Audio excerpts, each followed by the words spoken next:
Close your eyes now. Let the weight of the day begin to soften, like a knot of thread slowly loosening itself in warm water.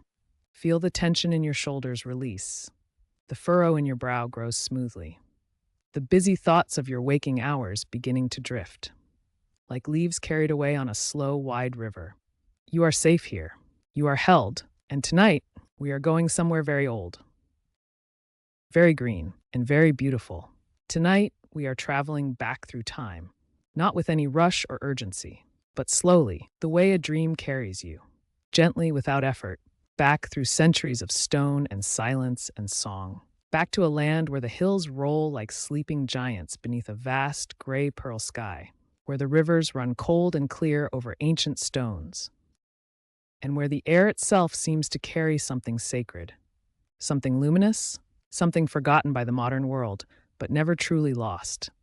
We are going to Rhineland, the heart of what we now call Germany, in a time when the world was quieter, when the nights were darker and the stars were brighter, when the land was thick with forest and the sound of bells carried across valleys of impossible green.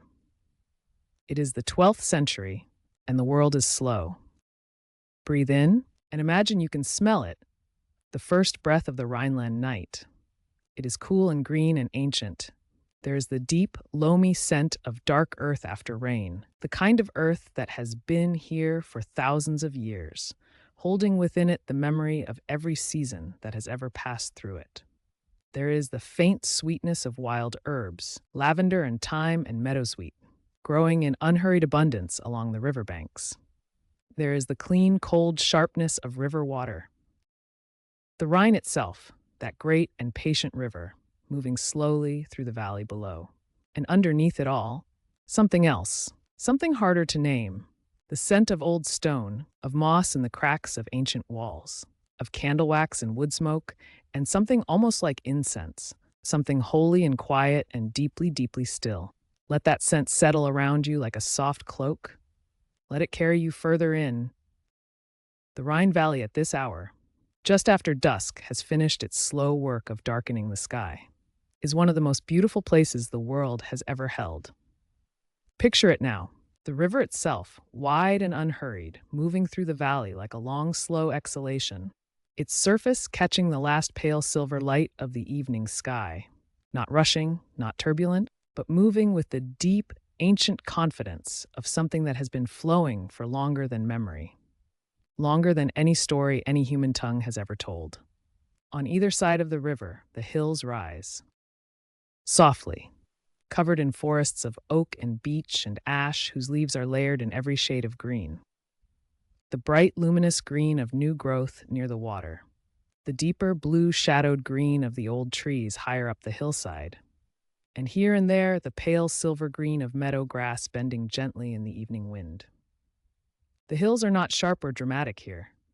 They are rounded, like the shoulders of something ancient and kind that has been watching over this valley since long before the first human hand ever touched a stone. And in the folds of those hills, small clusters of light begin to appear as darkness falls. The warm, amber glow of candle flame in monastery windows, the distant flicker of a farmstead hearth, tiny points of human warmth in the vast, quiet darkness of medieval night. And the sound of the valley at this hour. It is a sound the modern world has almost entirely forgotten. The sound of true, deep quiet. The kind of quiet that is not empty, but full. Full of the small, intimate voices of the natural world going about its ancient business without any hurry at all. The soft, continuous murmur of the river. Not loud, not insistent, but present, always present, like the breathing of something enormous and peaceful. A sound that, if you let it, will carry your own breathing down into its rhythm, slowing you, deepening you, drawing you into a restfulness that feels as old as the hills themselves. The wind in the beech trees on the hillside, a sound like gentle whispering, like 1,000 soft voices saying something in a language older than words. A cool, silvery rustling that moves in waves up the hillside and then back down again. And from somewhere further away, carried on the cool evening air, the faintest thread of sound, barely there, like something heard at the very edge of sleep. voices singing together in the darkness. Not many voices, just a small gathered handful, rising and falling in the ancient, unhurried patterns of Gregorian chant. The prayers of the evening office being sung, as they were sung every single evening in this valley, in this century, in this world that moved to the rhythm of prayer and season and the slow turning of the stars overhead. Let that sound reach you now. Let it pass through you like warmth. We are drawing closer now, following the river, walking along its bank in the soft darkness, our feet finding the path without effort, the grass cool and slightly damp beneath us, the water moving beside us, patient and silver and endlessly kind. The path curves gently with the river, and as we round a long, slow bend, we begin to see it, set among the trees like something that grew there naturally. Set among the trees like something that grew there naturally, as though the land itself had slowly, lovingly arranged these stones into this shape over centuries of quiet intention. An abbey, its walls are built from the pale gray stone of the Rhineland, stone that in daylight appears almost white, but in the evening, light takes on the warm honey gold color of old candle wax. The walls are thick, enormously thick, the kind of walls that hold the cold out and the warmth in, and that make you feel, the moment you step inside them, that you have entered somewhere existing slightly outside of ordinary time. The windows are small and deep set, and from several of them, the warm amber light of candles glows into the gathering darkness like small, steady flames of welcome. Like eyes awake and watching over the valley with a quiet, tireless love, the church roof rises above the rest of the buildings, its stone tower reaching into the darkening sky, and at its peak, a small iron cross silhouetted against the first stars of the evening, appearing now one by one in the deep blue vault above the hills. Breathe in again, and as you breathe in, feel the air changing as we come closer to the abbey walls. It is cooler here in the shadow of the stone, and the scent shifts, the green, living scent of the riverbank giving way to something older. The cold, mineral smell of ancient stone, the faint, sweet ghost of incense that has seeped into the very walls over decades of daily prayer. And beneath that, something unexpected, something warm and alive. Herbs growing in a small, carefully tended garden just within the shelter of the outer wall. Lavender, its purple flowers releasing their calm fragrance into the cool air. Rosemary, dark and resinous and clean. Sage with its soft silvery leaves. Fennel and valerian and the small, delicate flowers of chamomile, pale as cream in the dimness. This garden is tended with extraordinary care and knowledge. Every plant chosen with intention. Every herb grows not only for its beauty, but for its healing properties, for the ways in which it can soothe and restore and gently mend the human body and the human spirit. This garden is the work of a remarkable mind, a mind that understands the world as a great interconnected web of living things, that sees in every plant, every stone, every creature, every current of wind and water, the expression of a single vast, luminous intelligence moving through all of creation. And that mind belongs to the woman whose story we have come here tonight to hear. Her name is Hildegard of Bingen, and she is, without any exaggeration, one of the most extraordinary human beings who has ever drawn breath upon this earth. She is a woman who lived in a world that told women to be silent. And she sang. She lived in a world that told women to stay small. And she reached with her mind and her spirit into the furthest corners of science and theology and music and medicine and mysticism. And she brought back from those far places treasures that still, 9 centuries later, have the power to illuminate and heal and astonish. She is a composer whose music still moves people to tears. A healer whose understanding of the human body and the natural world was centuries ahead of its time. A visionary who described, in language of breathtaking beauty, experiences of light and divine presence that have never been fully explained and never been forgotten. A writer, a counselor, a preacher, a scientist, a mystic, and a woman who, from the very beginning of her life, seemed to perceive the world through a different kind of sight. A sight that looked through the surface of ordinary things and found beneath them a hidden radiance. A living light that she called in her own beautiful Latin, the viridian. The greening power, the green, vital, creative force that she believed flowed through all living things like a river flowing through a valley, giving life, sustaining life, renewing life, endlessly and generously and without ceasing. And tonight, we are going to rest here in her world. We are going to let the rhythm of this place, this green valley, this ancient river, this candlelit abbey, this herb garden, breathing its fragrance into the cool night air, carry us down into a deep and beautiful rest. There is nowhere you need to be tonight. Nothing you need to remember. The day is behind you now. The day is behind you now. All its demands and its noise. All its small anxieties and its large ones. All of it growing quieter and more distant with every slow breath you take. You are here, in this valley, in this green, ancient, luminous place, and the river is moving, always moving, patient and silver and endlessly, tenderly flowing. Feel the weight of your body now, the beauty, complete heaviness of it, sinking down, your head, your shoulders, the length of your back, your legs, your feet, all of it growing heavier and softer and more still with every breath. The candles in the abbey windows are burning steadily, their light warm and unwavering, human beings gathering in the darkness to hold a small, bright, living light against the night. Human beings gathering in the darkness to hold a small, bright, living light against the night. And finding in that act something that never grows old, never loses its power to comfort. The chanting has grown quieter now. The evening office drawing to its close. The voices releasing their final, long, sustained note into the darkness. And then, silence, the deep, full, breathing silence of the medieval night. The river, the wind in the beech trees, the faint, sweet smell of lavender in the cool air, and somewhere inside those thick stone walls, a woman is sitting at a writing table, her candle burning low. And so, we return. We return to the soft, green world of the Rhineland, to the valley where the river Nahe winds like a silver thread through the hills, where the forests rise dark and ancient on either side, and where the air itself seems to carry something older than memory. Something quiet and patient and endlessly kind. Close your eyes now, and let the world you know begin to soften at its edges. Let the sounds of your ordinary life grow distant and small, like a candle flame in a very large room, flickering and then gently going still. You are safe here. You are held here, and there is a story waiting for you in the quiet.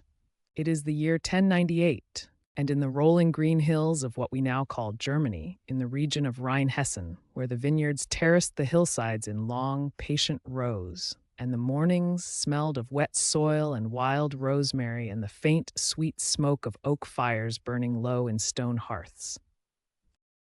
A child was born. Her name was Hildegard, born into a family of minor nobility, into a house that smelled of beeswax and dried herbs and the dusty warmth of rooms that have held many people and many prayers over many, many years. Born into a family of minor nobility, into a house that smelled of beeswax and dried herbs and the dusty warmth of rooms that have held many people and many prayers over many, many years. The house where Hildegard first opened her eyes was a quiet place, a stone manor set among the gentle undulations of the Rhineland hills, surrounded by orchards where apple trees grew old and gnarled and generous. There were meadows nearby where the grass grew tall and soft, where wildflowers threaded their colors through the green.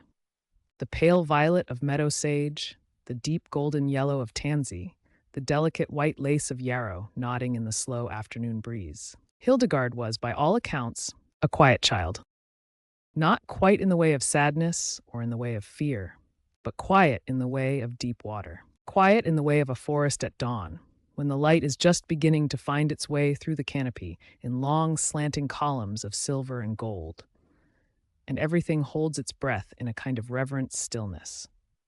She did not shout or run or tumble about the yard the way her older brothers and sisters did. She sat often in whatever patch of light was nearest to her, on a stone step warmed by the morning sun, or in the corner of a room where a candle burned steadily in its iron holder, casting its small, faithful circle of warmth against the cold gray of the walls.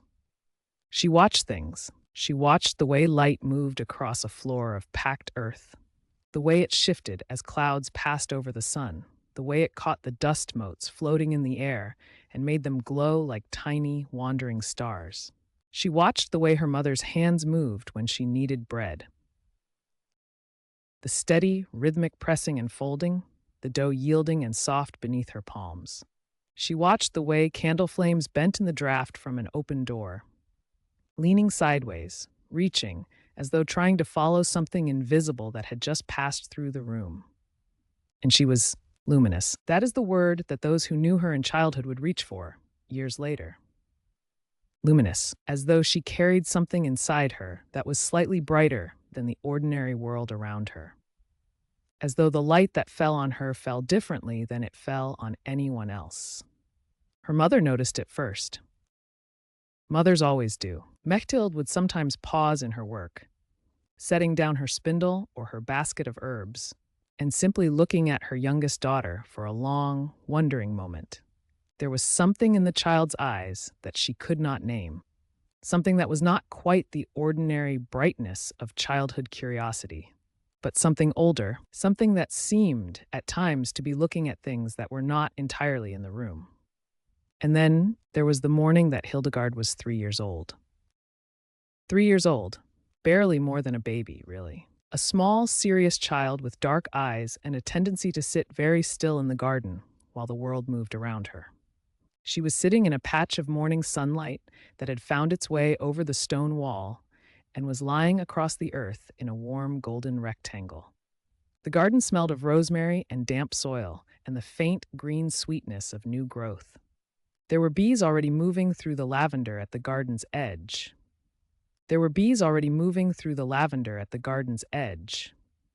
Their low, steady hum like a song without words, like a prayer without language. And then Hildegard saw it. She did not have the words at 3 years old in the year 1101, in a garden in Rhine-Hessen. She did not have the theology or the mystical vocabulary that she would spend a lifetime building, word by careful word, to describe this moment. But she saw it, a light, not the light of the sun, which was already present, already doing its gentle work on the rosemary and the lavender and the small warm hands folded in her lap. This was a different light, a light that seemed to come from everywhere at once and from nowhere in particular. A light that was warmer than gold, softer than white, deeper than any shade she had yet encountered in the visible world. It did not frighten her. That is perhaps the most important thing to understand about this moment, and about all the moments like it that would follow throughout the long, extraordinary arc of Hildegard's life. The light did not frighten her. It arrived the way the morning itself arrives, gently and gradually, with a quality of absolute inevitability, as though it had always been there, just on the other side of something thin and transparent, waiting patiently for her to be still enough to notice. She sat in it for a long time. The bees moved through the lavender. The sun moved across the garden wall. Somewhere inside the house, her mother was singing something low and tuneless to herself, the kind of song that is not really a song at all, but just the sound a person makes when they are content and not thinking about music. And Hildegard simply breathed. She breathed in the rosemary and the damp earth. She breathed in the warmth of the sun and the other warmth, the one that had no name yet. She breathed out slowly, the way very young children breathe when they are deeply, perfectly calm, with their whole small bodies, their shoulders dropping, their hands going soft and open in their laps. She would later call it living light. The lux vivens, the living, breathing, conscious light that was not separate from God, but was somehow the very medium through which God perceived the world. She would spend decades searching for the right words to hold this experience, turning it over in her mind the way a river turns a stone.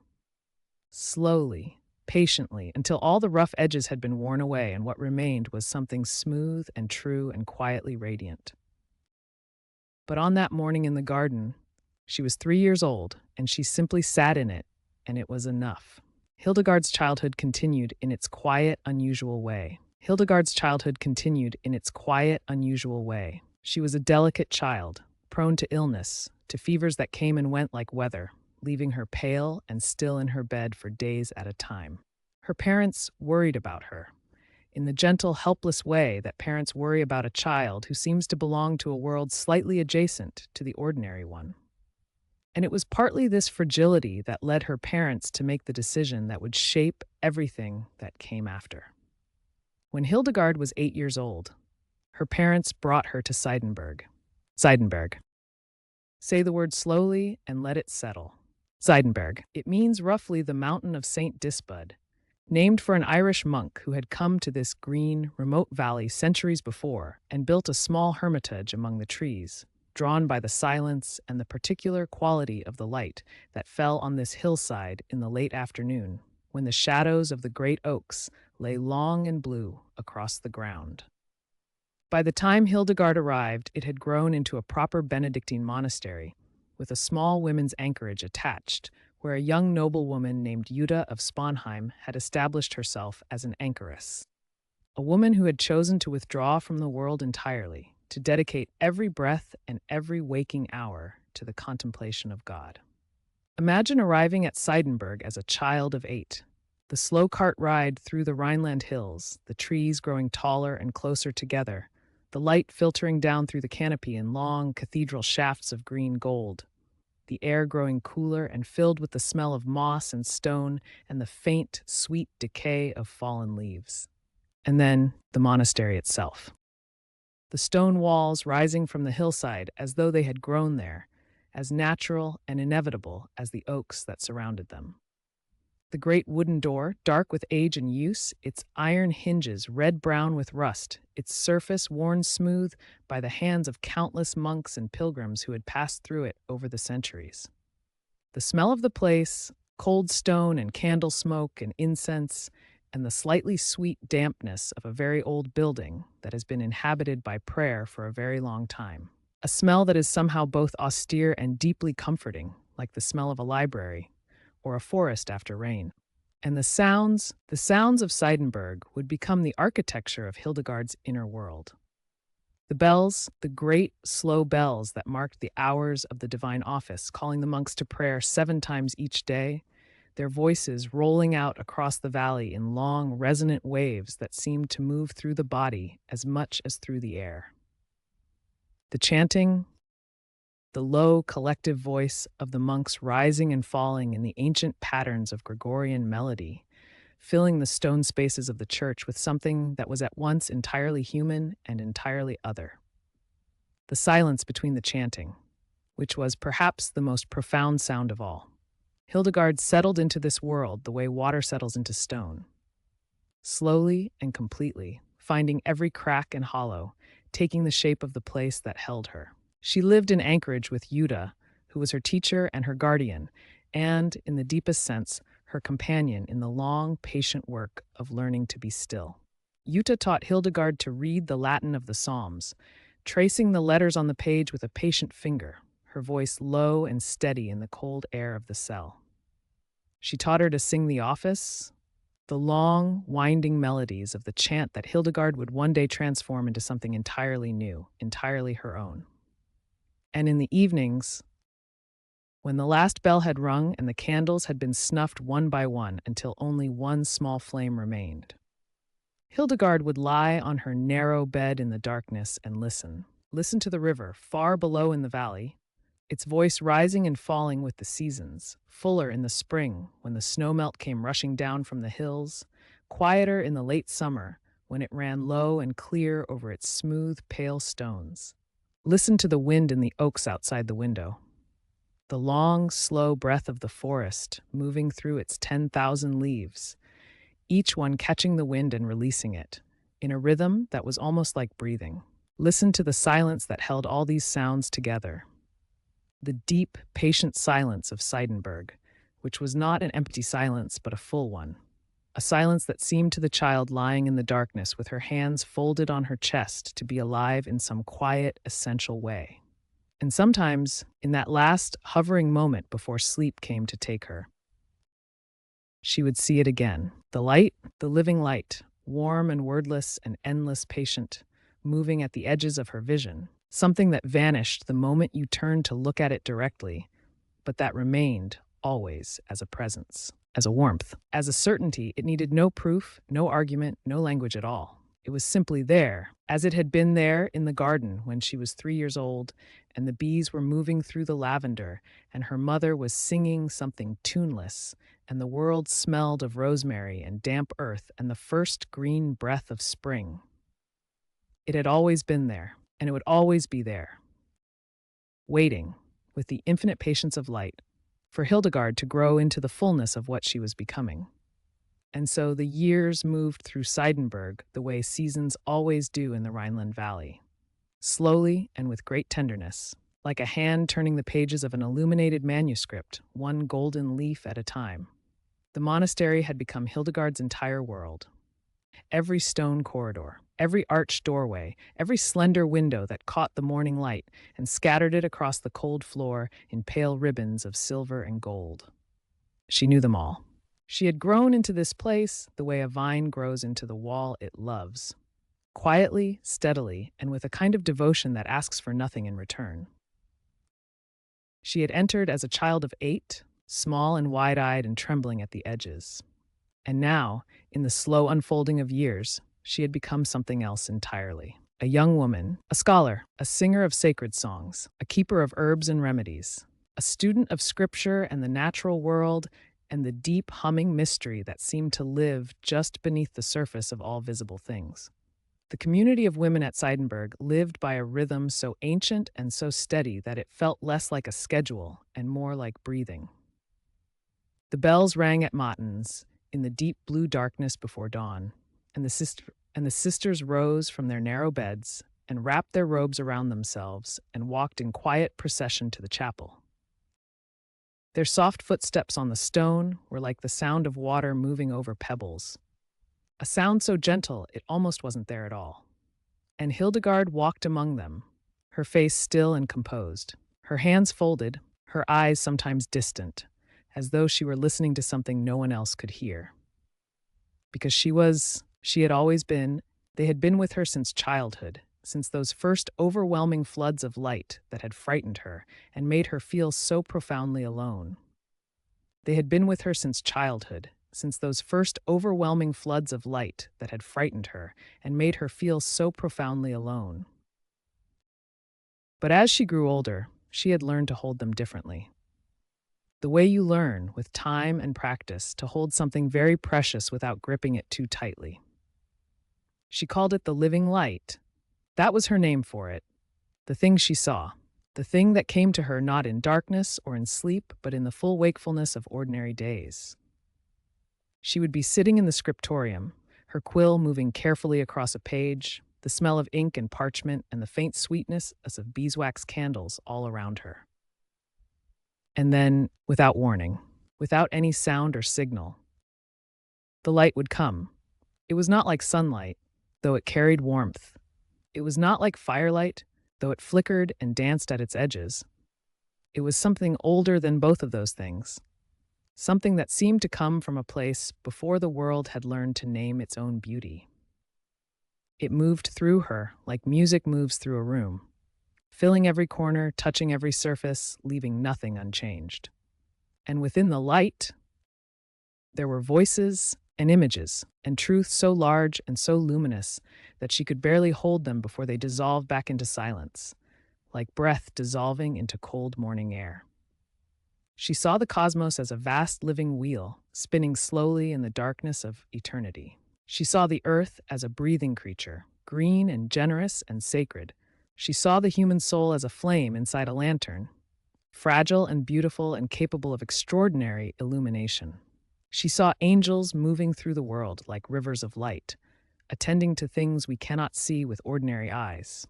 And she saw suffering, too. She saw the weight of it, the long human ache of it. She saw illness and grief and the loneliness of souls who had lost their way. And she felt, in those moments of vision, a tenderness so vast it was almost unbearable, a love that seemed to pour through her rather than from her, as though she were simply the vessel, simply the open window through which the light was choosing to travel. But here is the quiet, difficult truth that Hildegard lived with for years in the stone corridors and candlelit chapels of Seidenberg.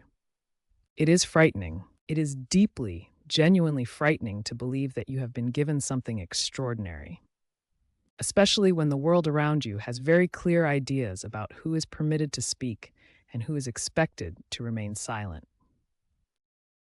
Hildegard was a woman in the 12th century, and the 12th century had very little interest in the spiritual authority of women. The church was vast and powerful and ancient, and its corridors of influence were lined almost exclusively with the voices of men. Theologians and abbots and bishops and popes, and Hildegard, for all her learning, for all the depth of her inner life, was a woman in an anchoress's cell, dependent on the goodwill and permission of others to speak at all. So she kept her visions to herself. For years, for long, quiet, careful years, she carried them in silence, the way the earth carries seeds in winter. Waiting, holding, not yet ready to trust the thaw. And the silence cost her something. This is the part of Hildegard's story that is rarely told with the tenderness it deserves. The part where the light inside her became a source of great suffering. Because when you carry something luminous and refuse to let it out, when you hold back the river of your own deepest knowing out of fear and the quiet, corrosive whisper of unworthiness. The body remembers, the body always remembers. Hildegard began to fall ill, not with any single nameable sickness, but with a kind of exhaustion that went deeper than the body, a heaviness that settled over her like a gray and formless cloud. She suffered from fevers that came and went without explanation, from a weakness in her limbs that made even simple tasks feel impossibly distant, from headaches that bloomed behind her eyes like dark flowers, from days when she could barely rise from her narrow bed, and the world outside seemed muffled and far away. She was 42 years old, and still carrying everything she had ever seen in silence, still telling herself that she was not worthy enough, not learned enough, not important enough to speak, still telling herself that the light was perhaps a trick of the mind, perhaps a symptom of her own weakness, rather than a gift from something larger than herself. And then, in the year 1141, something shifted. It is difficult to describe what happens in the innermost room of a person's soul when they finally stop resisting the thing they were always meant to do. It is quieter than that. It is quieter than that, and more complete. It came to Hildegard as a voice within the living light. A voice that was not harsh or demanding, but was instead unutterably gentle and unutterably clear. And it said to her, in the language of her own deepest knowing, write what you see, and say what you hear. She wept. She wept the way a person weeps when they have been carrying something alone for a very long time, and someone finally gently takes it from their arms and says, I see you. I know what you have been holding. You do not have to hold it alone anymore. She wept, and she trembled, and she felt the fever that had lived in her body for so long begin very slowly to loosen its grip, as though the illness itself had simply been the weight of all that unexpressed light, pressing outward from the inside, looking for a door. She confided in a young monk named Volmar, a man of great learning and even greater gentleness, who had been her teacher and her trusted friend for many years. She told him about the visions. All of them, the light, the voices, the great luminous images that had moved through her since childhood. She spoke carefully and quietly, watching his face for the skepticism she feared, for the dismissal she had always expected. But Volmar listened. He listened with a kind of attention that is itself a form of grace, his eyes full of something that looked very much like wonder. And when she finished, he said that what she had described was not madness, and it was not weakness, and it was not the wandering of a troubled mind. He said it sounded like prophecy. He said it sounded like something the world needed to hear. And so began the long, slow, luminous work of Hildegard's life. She began to write. She began to pour the visions out onto the page. Slowly at first, tentatively, like someone learning to trust a path they have never walked before. But then with increasing confidence, with increasing joy, the work would eventually become a book called Skivvies, from the Latin meaning, know the ways of the Lord. and it would take her 10 years to complete. 10 years of translating the language of light into the language of ink and parchment and human understanding. And even before it was finished, even in those early days of writing, something remarkable happened to Hildegard's body. The fevers began to lift, the heaviness began to dissolve. The gray cloud that had settled over her for so many years began to thin and brighten, the way a winter sky brightens in the slow weeks before spring. Not all at once, not dramatically, but steadily and with great tenderness, until one morning she woke in her narrow bed and felt, for the first time in a very long time, something she could only describe as whole. She lay there in the early darkness, before the bells had rung for matins, and listened to the sounds of the monastery settling around her. The faint creak of old stone, the distant murmur of the river moving through the valley below, the soft breathing of the world outside her window. She could smell the cold air coming through the gap beneath the shutter. That Rhineland cold carrying the scent of damp earth and pine resin and the faint sweetness of wood smoke rising from the valley. She could feel the rough warmth of her woolen blanket against her hands and the small, steady flame of a single oil lamp burning on the ledge beside her door, casting a warm amber circle on the stone wall. And she felt at peace, a peace that was not the absence of difficulty, but something richer and more sustaining than that. The peace of a person who has finally, gently accepted the shape of their own life, who has stopped fighting the river and began at last to flow with it.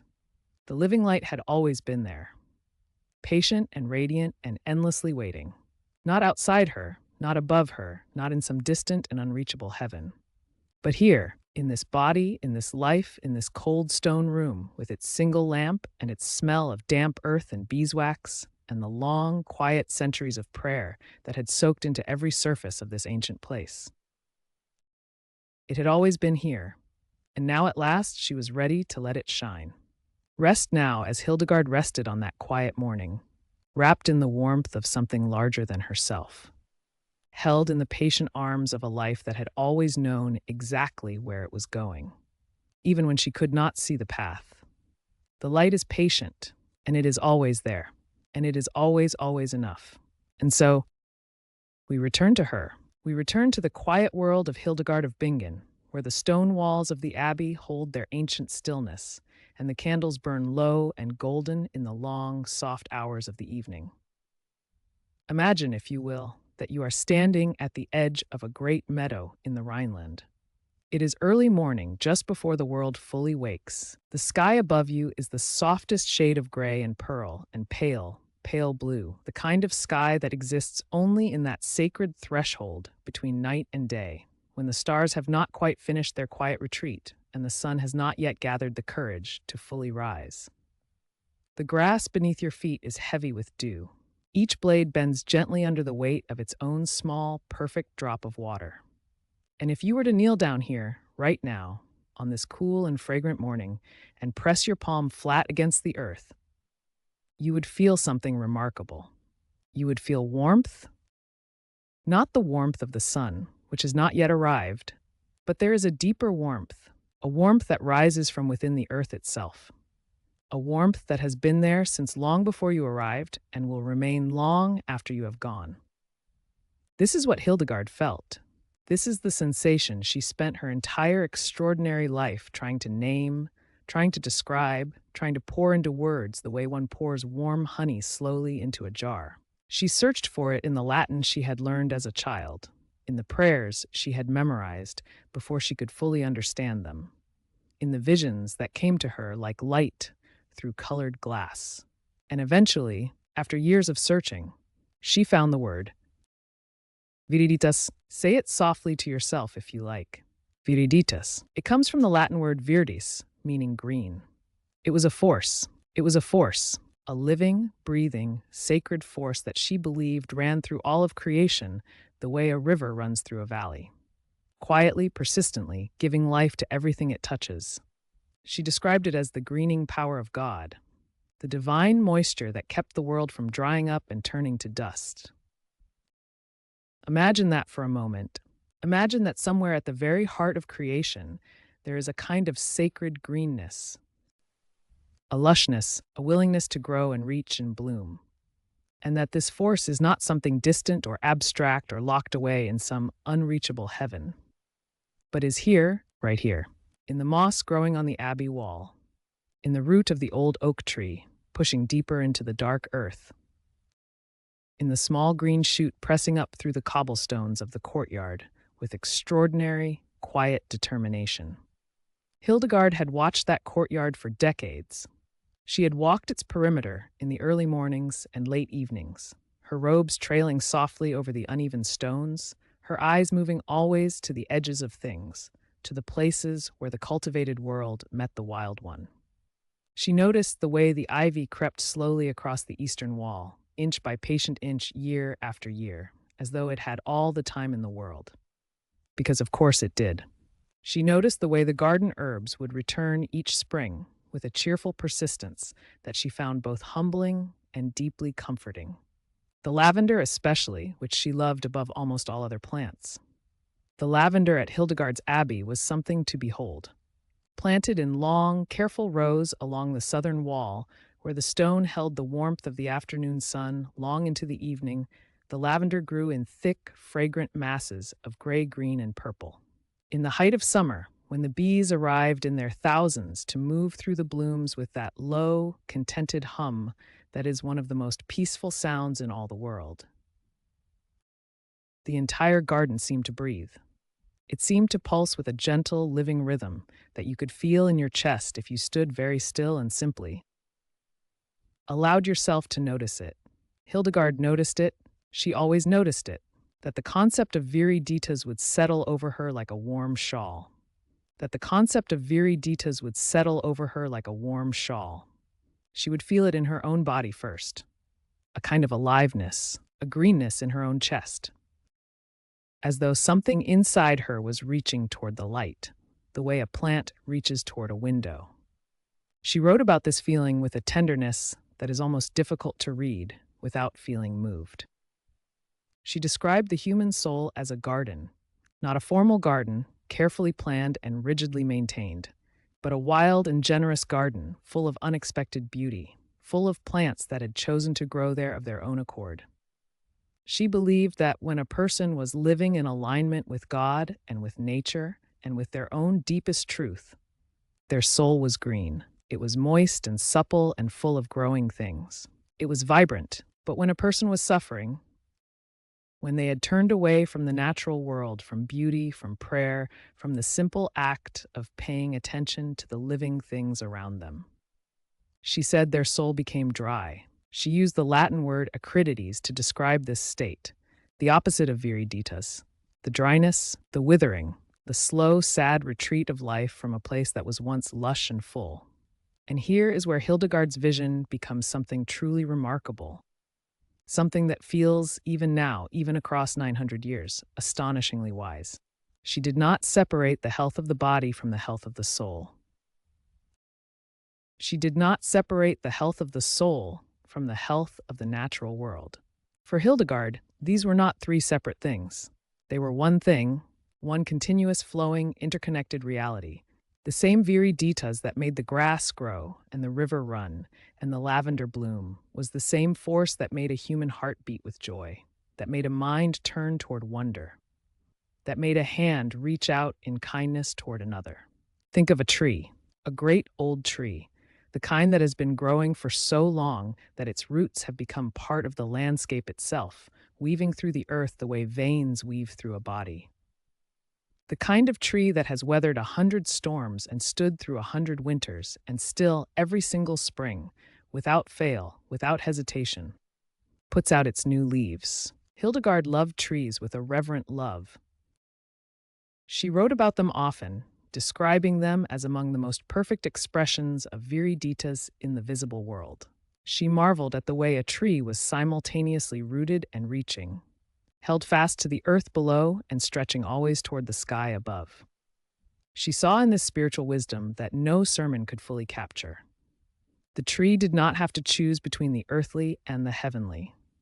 It inhabited both at once with perfect, effortless grace. She believed that human beings were meant to do the same. In her great work, the Physica, Hildegard catalogued hundreds of plants and herbs and minerals, describing their properties with a precision that would astonish modern botanists and physicians alike. But woven through all of that careful observation was always this deeper thread. This understanding that every plant, every herb, every tree was not merely a physical object with measurable properties, but a vessel of viriditas, a small, particular, irreplaceable expression of the divine greening power that held the world together. The elder tree was cooling and cleansing. The violet was gentle and calming, good for the tired mind and the heavy heart. The rose carried warmth and clarity. The fennel, which grew in great feathery abundance along the riverbanks, was strengthening and bright. Each plant had its own gift, its own unique expression of that sacred green force, and each one had been placed in the world with purpose and with love. And the river, the Rhine, which ran just beyond the walls of her world, was never far from Hildegard's thoughts or her writing. She could hear it on quiet nights, a low and steady voice beneath the silence of the abbey. She described water as one of the primary carriers of viriditas in the world. Water that moved, water that ran clear and cold over smooth stones, water that fell from the sky and soaked into the earth and rose again through the roots of trees and the stems of flowers. This water was sacred to her. It was the blood of the world, the medium through which the greening power of God moved through creation. On summer evenings, the novices of the abbey would walk down to the river's edge as the light turned golden and the swallows began their low, swift sweeping over the water. And Hildegard, in her later years when her steps had grown more careful, would sometimes stand at the window of her scriptorium and watch them go. Watch the small, dark figures moving through the tall grass toward the glittering water. And she would feel it again. That quiet, certain, unshakable sense that all was well, that the world was green, that the world was alive, that the force moving through the river and through the grass and through the roots of the old trees and through the hearts of the young women walking in the evening light was one and the same force. Continuous, generous, inexhaustible. She wrote in one of her most beautiful passages that viriditas was the kiss of God upon the world. That every green and growing thing was a place where the divine had pressed its lips to the earth and breathed, and that to walk through a garden, or to sit beneath a tree, or to hold a simple herb in your hands and breathe its fragrance deeply, was to receive that kiss, to feel that breath, to be for a moment fully and completely alive in the way that all living things were meant to be alive. This is what she gave us. This quiet, radical, beautiful idea that the sacred is not somewhere else. It is here. It is in the damp earth beneath the abbey garden. It is in the first green shoot of spring, pressing up through the last cold soil of winter. It is in the fragrance of lavender on a warm afternoon, and the sound of the river at night, and the steady, patient growth of the ivy on the eastern wall. It is in you, even now, as you lie here, in the warmth and the quiet of this moment. There is something in you that is reaching, something that is green and growing and alive, even in the stillness, even in the rest, even in the beautiful, necessary darkness of sleep. Hildegard would have recognized it immediately. She would have smiled that quiet, knowing smile of hers, and she would have said, "Yes, there it is. There is the viriditas in you. There is the greening power, resting now like all growing things must rest, gathering its quiet strength in the dark, so that tomorrow and the day after and all the days that follow, it can reach again toward the light. Let yourself be green tonight. Let yourself be held by the earth the way the roots of the old trees are held. Gently, completely, without question. And let the world outside your window, with all its rivers and its gardens and its patient growing things, let it keep watch for you while you sleep. Just as it always has, just as it always will. And so, we return to her. We return to the quiet world of Hildegard of Bingen, to the soft gray mornings along the Rhine, where the mist rises from the water like the slow exhale of the earth itself. Like the land is breathing deeply and without hurry. You are still here, and that is a beautiful thing. Let yourself settle now, just a little more deeply into wherever you are resting. Feel the weight of your body becoming heavier. More still, as we walk together once more into the world that Hildegard knew, into the world she loved, into the world she tended with her whole extraordinary heart. It is early morning at Ruppersberg. The sky above the Rhine Valley is the color of pale pewter and rose, a sky that has not quite decided whether it belongs to night or day. And in that in-between hour, that sacred threshold between darkness and light, the abbey breathes quietly, its stone walls holding the warmth of 100 candles within. While outside, the world is still and cold and silver. The river moves below, unhurried, constant, its voice a low, continuous murmur that has been speaking to these hills for longer than any human memory can reach. And somewhere within those walls, somewhere in the soft amber glow of early candlelight, Hildegard is already awake. She was always awake before the others. There was something in her that could not bear to miss the first quiet hour. That sacred, unhurried hour when the world has not yet asked anything of anyone. She would wrap a simple woolen shawl around her shoulders and move through the stone corridors with a small clay lamp held before her. She would wrap a simple woolen shawl around her shoulders and move through the stone corridors with a small clay lamp held before her. Its flame bending gently with each step, casting long, wavering shadows on the walls that seemed almost to breathe alongside her.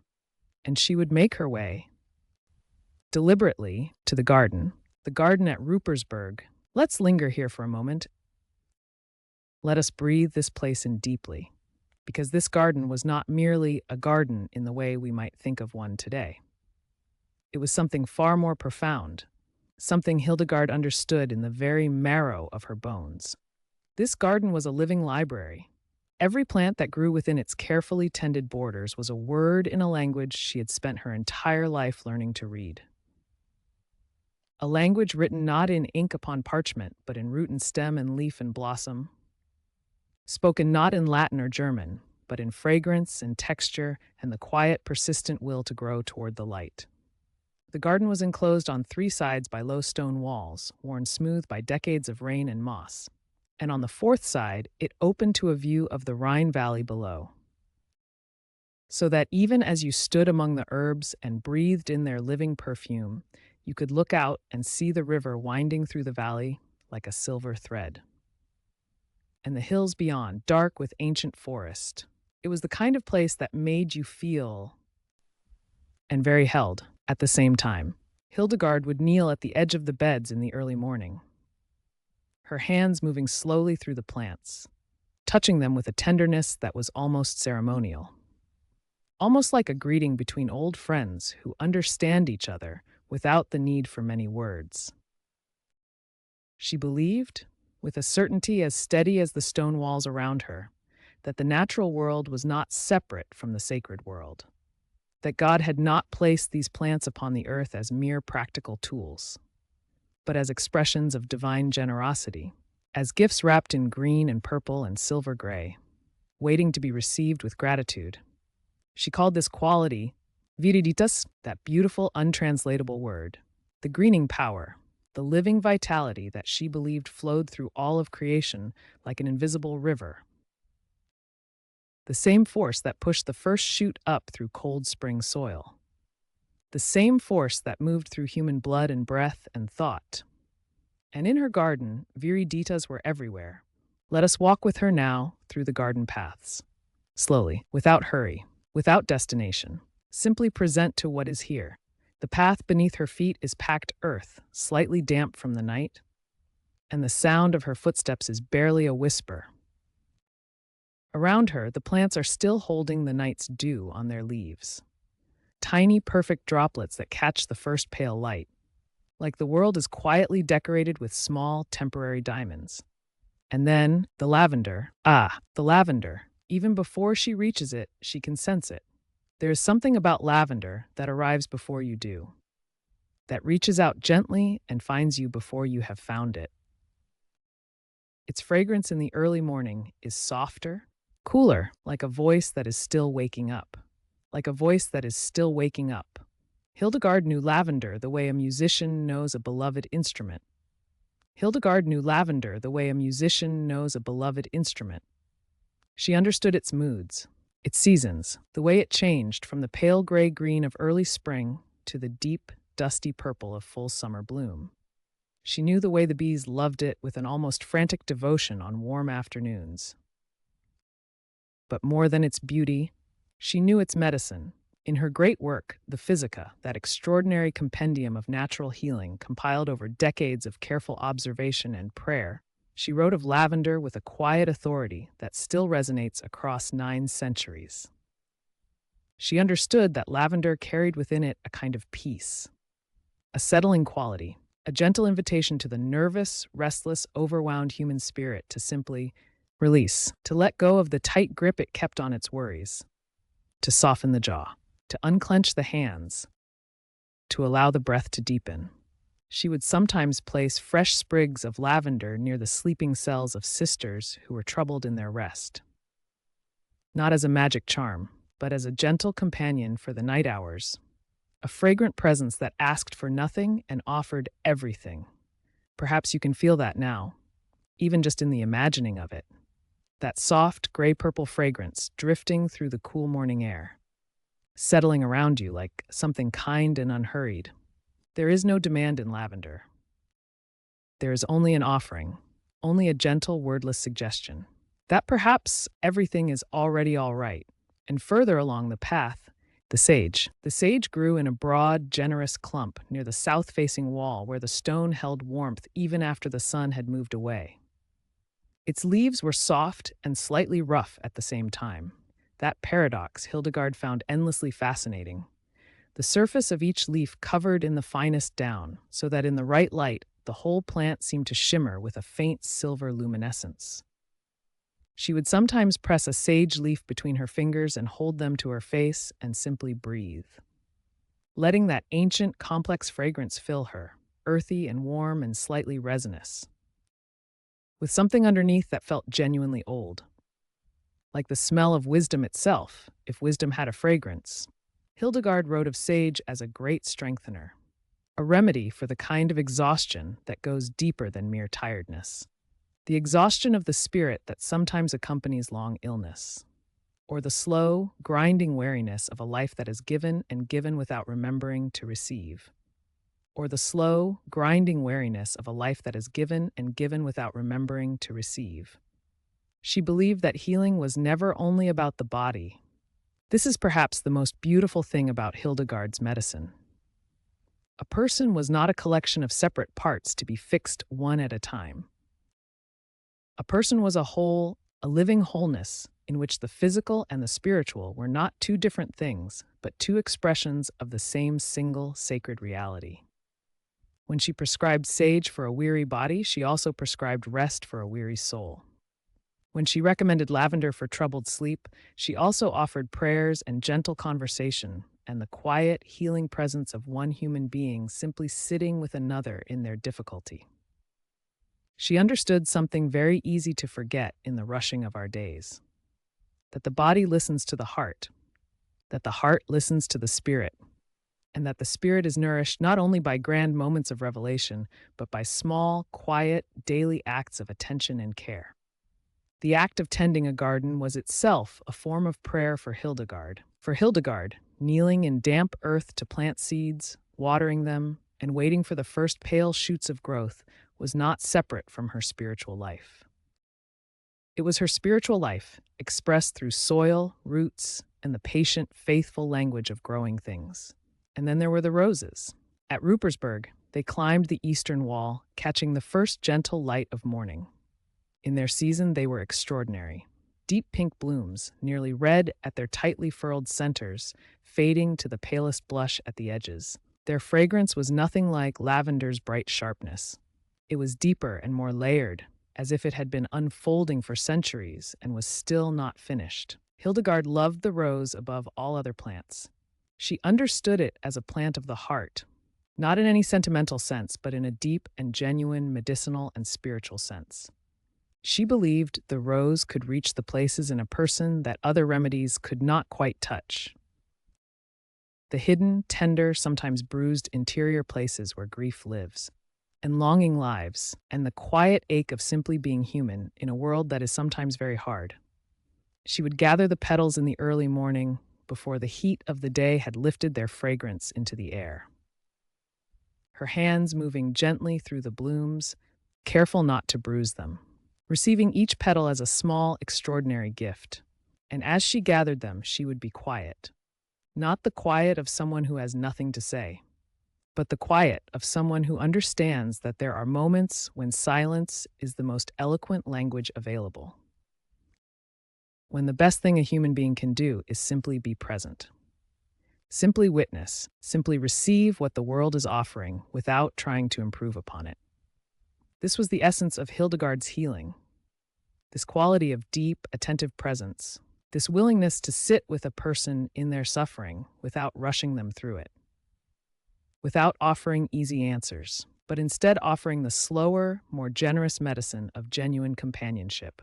She would sit with the sick sisters in the infirmary, sometimes for hours, her voice low and steady, speaking sometimes of the herbs she had prepared, and speaking sometimes of other things entirely, of the river and the way it moved through the valley, of the light on the hills in the late afternoon, of small, ordinary, beautiful things that the sick person might have forgotten to notice.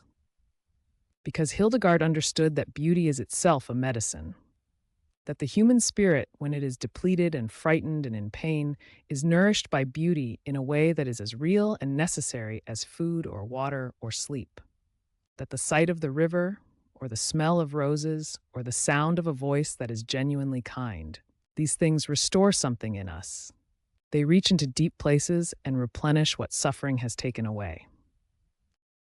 She wrote in one of her many letters that the soul is like a feather on the breath of God, lifted and carried by a force greater than itself, and that when we are unwell, in body or in spirit, what we most need is to remember that we are still being carried, that the breath has not stopped.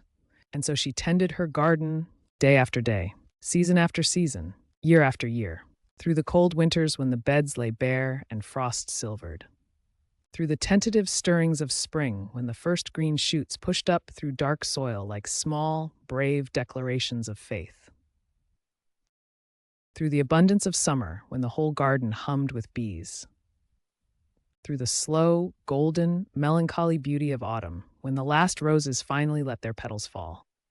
She tended it with her hands and her mind and her heart, with prayer and observation, and that kind of love expressed not in grand gestures, but in the daily, faithful, unhurried act of showing up and paying attention. And in return, the garden tended to her. This is perhaps the secret that Hildegard knew better than almost anyone. That the relationship between a healer and the natural world is not one-directional, but a genuine exchange, a genuine conversation, in which both parties are changed by the encounter. The lavender calmed the troubled mind, and the troubled mind, in learning to receive that calm, learned something about itself it had not known before. The sage strengthened the weary body, and the weary body, in accepting that strength, remembered its own resilience. The rose reached into the grieving heart. And so we return once more to the valley of the Rhine, to that quiet bend in the river where the water moves so slowly, so deliberately, that it seems almost to be resting itself, mirroring the pale silver of the evening sky above it, carrying with it the last golden light of a sun that has long since dipped behind the forested hills of the Rhineland. Imagine that you are standing at the edge of that valley now. The air around you are cool, not cold in a sharp or biting way, but cool in the way of a late autumn evening that has been warmed all day by gentle sunlight and is only now, very slowly, beginning to let go of that warmth. The kind of coolness that makes you draw a slow breath through your nose. And notice, with quiet pleasure, the scent of damp earth, of fallen leaves, of moss growing patiently on old stones, of wood smoke rising in a thin, pale thread from somewhere inside the abbey walls. The Abbey of Ruppersberg sits above you on the gentle rise of the hillside, its stone walls the color of pale honey in the fading light, its narrow windows glowing amber and gold from within, like the eyes of some ancient, gentle creature that has watched over this valley for a very long time. You walk slowly toward the abbey gate, your footsteps quiet on the worn stone path, the grass on either side still holding a few last drops of afternoon rain, each one catching the evening light like a tiny, perfect jewel. And as you draw closer to those ancient walls, something begins to reach you. Something that is not quite a sound, and not quite a feeling, but something that exists in the tender space between the two.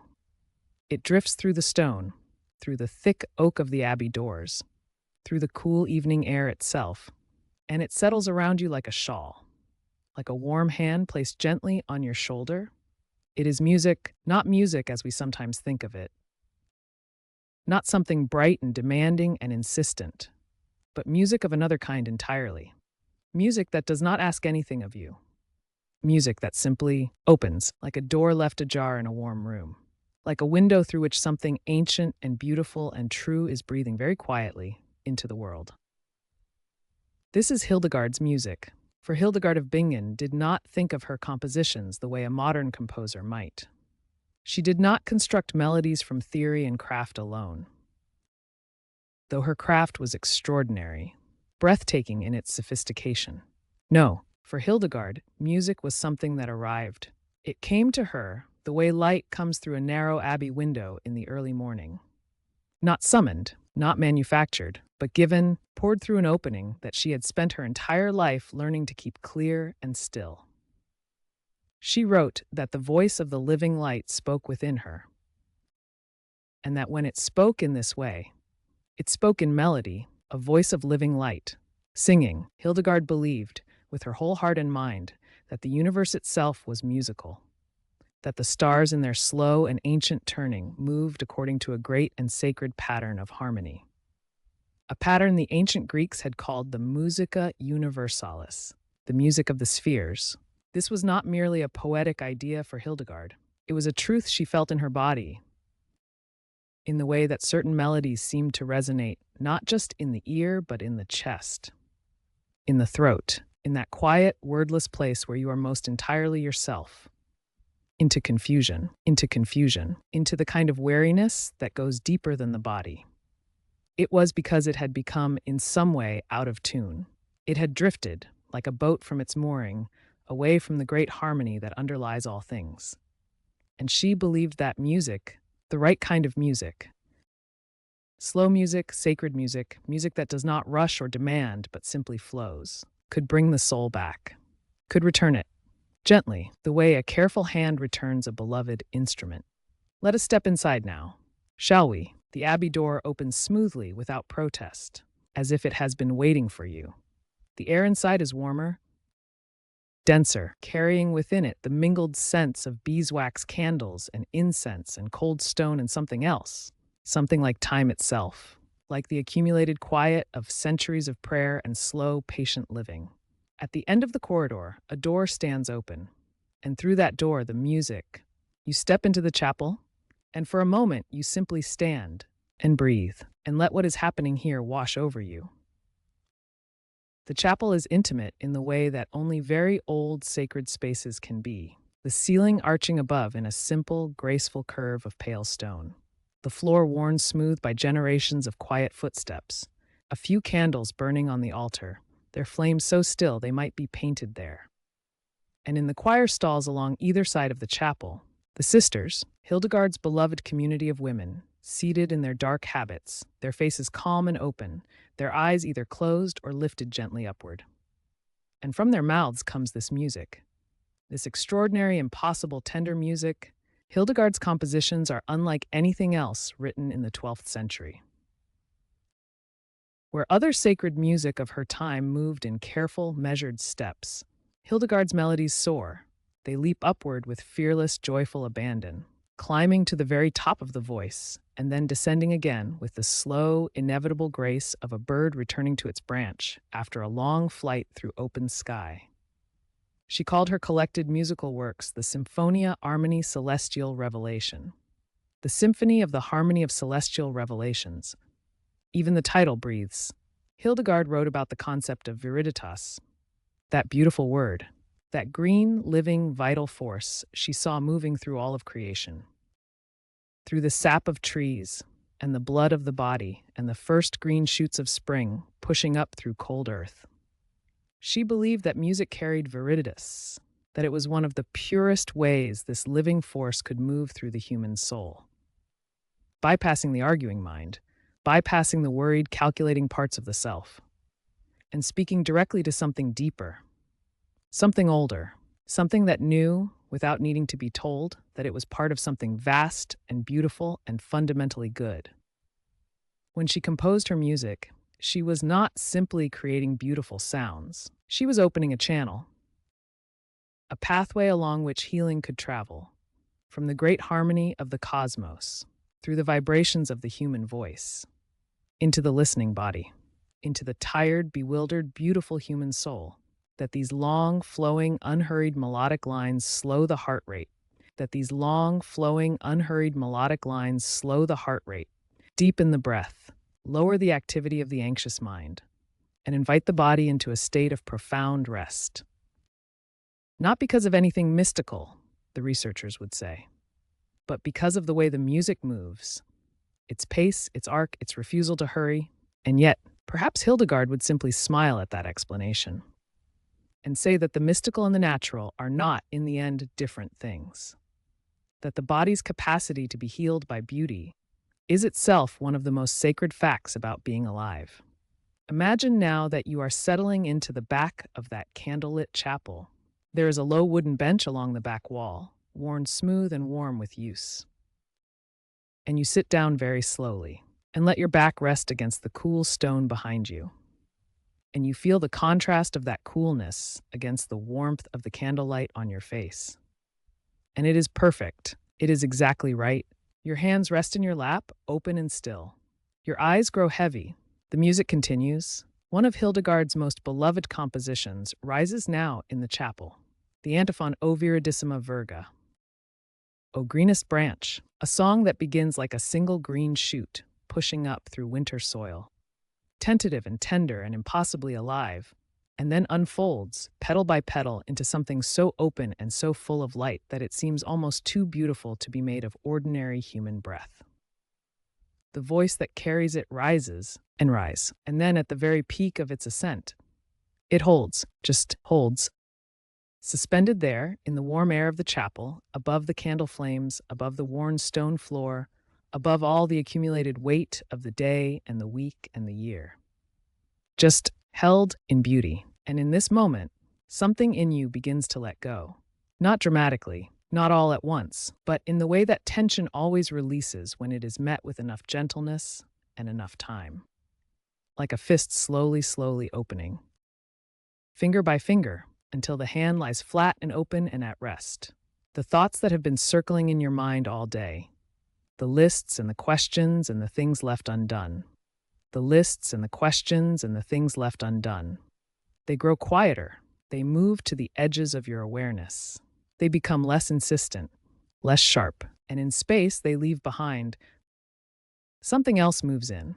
Something quiet, something warm. Something that has been waiting patiently all day for exactly this moment. Hildegard wrote that the soul is symphonic, by which she meant that the soul, at its deepest nature, is not a single note, but a harmony, a living, breathing relationship between many different voices, all of them capable of moving together, when the conditions are right, in something more beautiful than any one of them could be alone.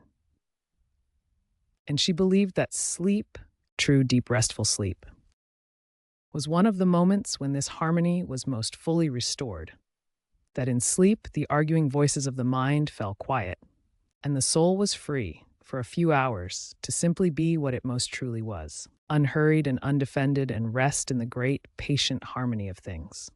She wrote of sleep as a gift, a nightly mercy, a small recurring miracle of restoration.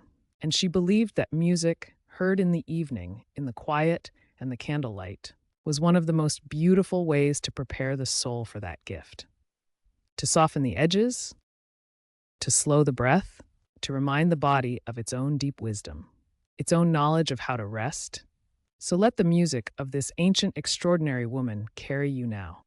Let it do what she believed it was always capable of doing. Let it. And so we arrived at a place that existed long before Hildegard ever set foot upon its soil. place that seemed in some quiet and mysterious way to have been waiting for her.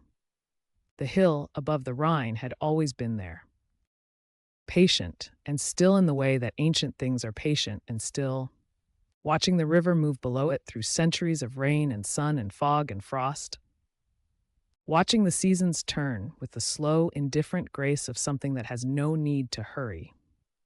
It was a hill called Ruppersberg, named for a young saint who had once walked those slopes long ago.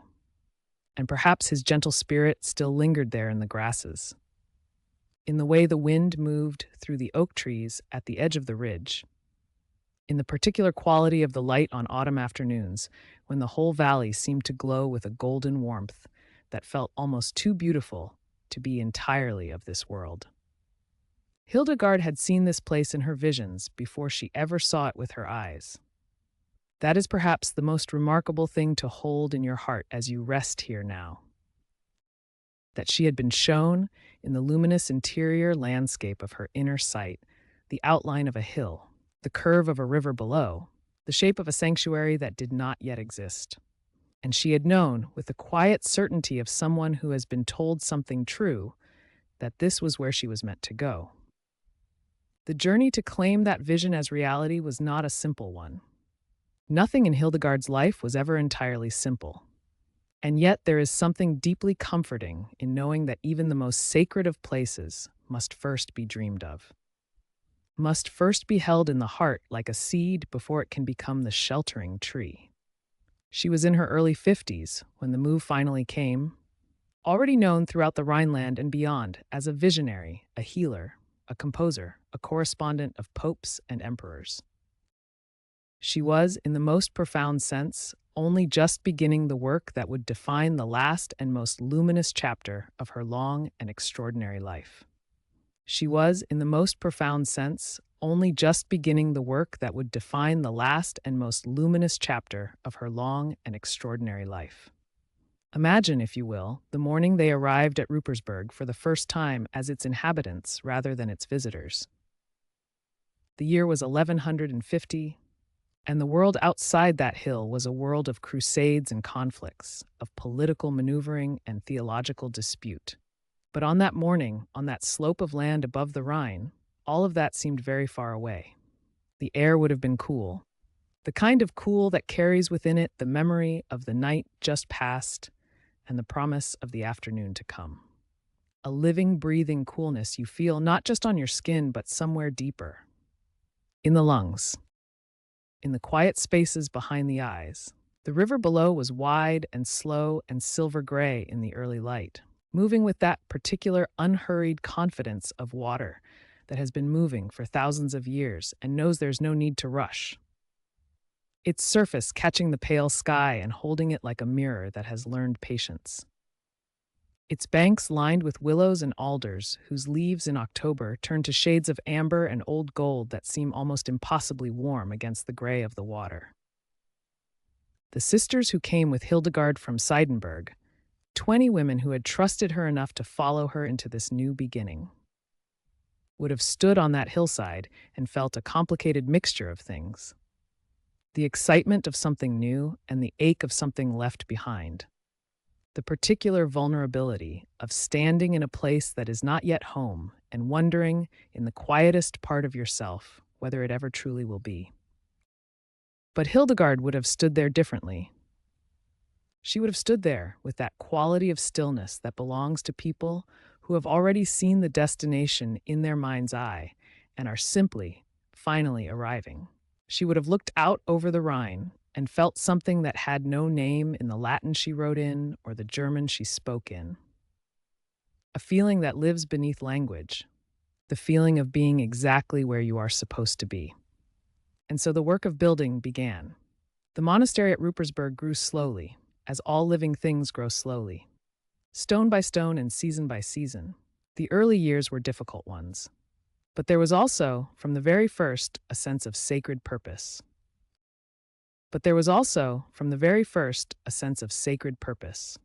A feeling that suffused the cold stone walls and unfinished floors with warmth that had nothing to do with temperature.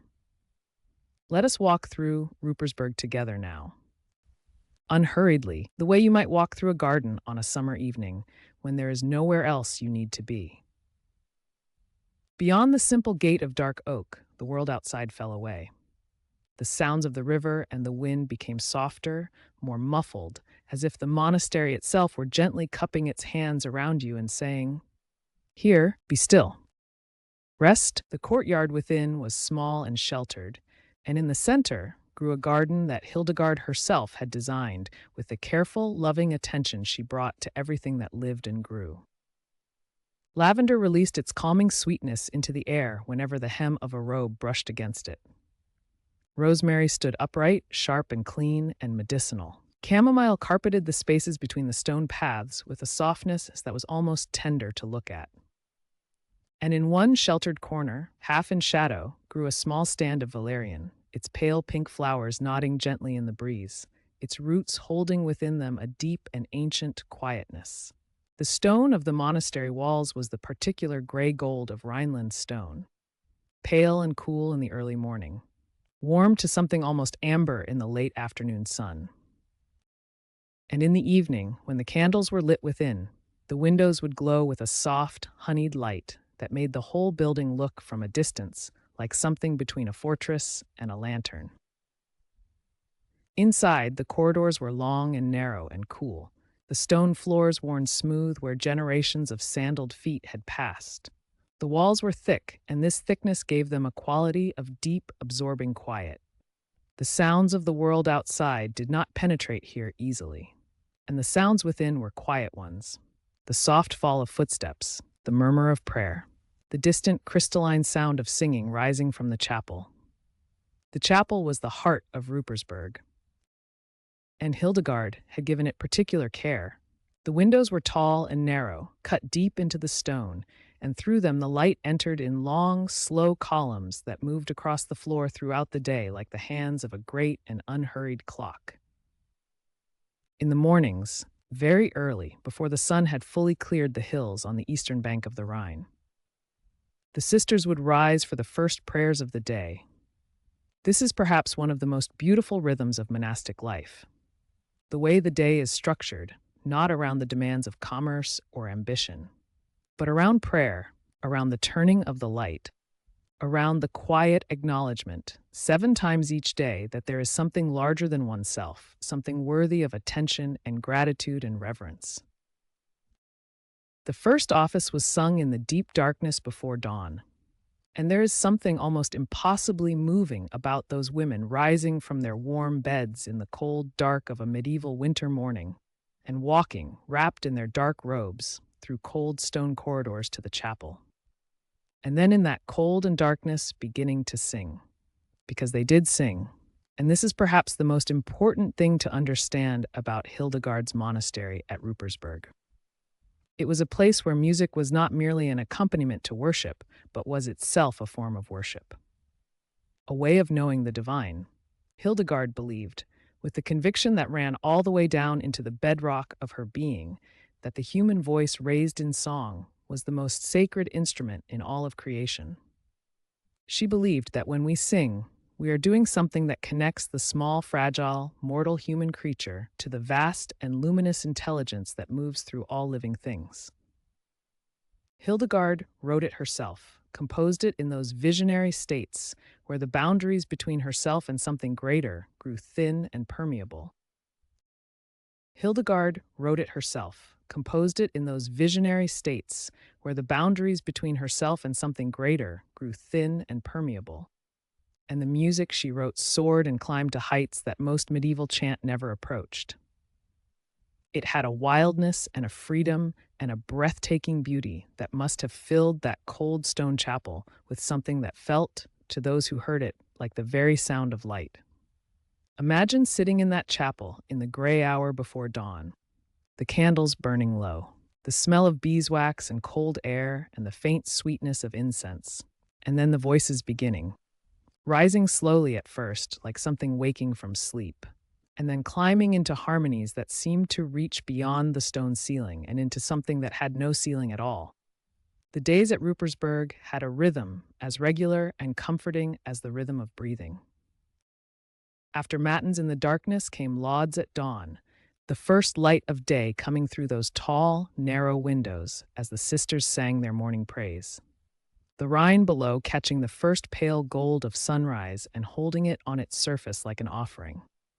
Then came the hours of work, varied and purposeful and deeply satisfying in the way that meaningful work always is. Some sisters worked in the scriptorium, where the silence was particularly deep and concentrated. Manuscripts copied in the careful, patient hand that medieval scribes developed over years of practice. The smell of ink, dark and slightly metallic, deeply associated with the preservation of knowledge. It was here that Hildegard's great works were copied and illuminated. Her theological writings, her medical texts, her musical compositions. Works that would survive the centuries and reach, eventually, all the way to us. To this very moment, to you resting here now in the quiet of your own evening. Other sisters moved slowly through the herb garden with their baskets and small, sharp knives, harvesting what was ready, tending what needed tending. The garden was not merely decorative, but a working pharmacy, a living library of healing knowledge. And the women who worked in it were engaged in something Hildegard considered deeply sacred: the careful, attentive study of the natural world.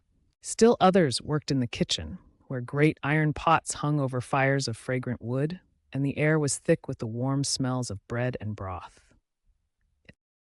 The kitchen was always one of the most human places in a monastery, where the sacred and the ordinary met without apology, where the simple act of feeding the body was understood to be as important in its way as feeding the soul. And then the bells would ring again, calling the sisters back to the chapel, and the rhythm would continue, work and prayer and work. The day structured by devotion, the same prayers said at the same hours day after day, not because they had become empty with repetition, but because they had become, through repetition, as natural and as necessary as breathing. And in the evenings, when the last light left the Rhine and the sky deepened from pale gold to rose to the deep, soft blue of late dusk, when the candles were lit and their small flames made the stone walls flickered with warm, unsteady light, Ruppersberg became something almost impossibly beautiful. The sisters would gather for vespers, the evening prayer, perhaps the most beloved of all the daily offices, and the chapel would fill with the sound of their voices singing the day to its close, singing the stars into their places in the darkness above the Rhine, singing the stars into their places in the darkness above the Rhine. And Hildegard would be there among them, this remarkable woman who had been given visions since childhood, who had written books that would outlast empires, and she would simply be one voice among many, one candle among many, part of the community she had built, the sanctuary she had created on that patient, waiting hill above the river. Outside, the Rhine moved on in the darkness, as it had always moved, as it would always move, carrying on its dark and silver surface the reflections of stars that had been burning for millions of years before Hildegard was born, and would burn for millions of years after she was gone. But the light she had kindled on that hill, that light moved through time in a different way. That light moved through time in a different way, not in the indifferent, impersonal way.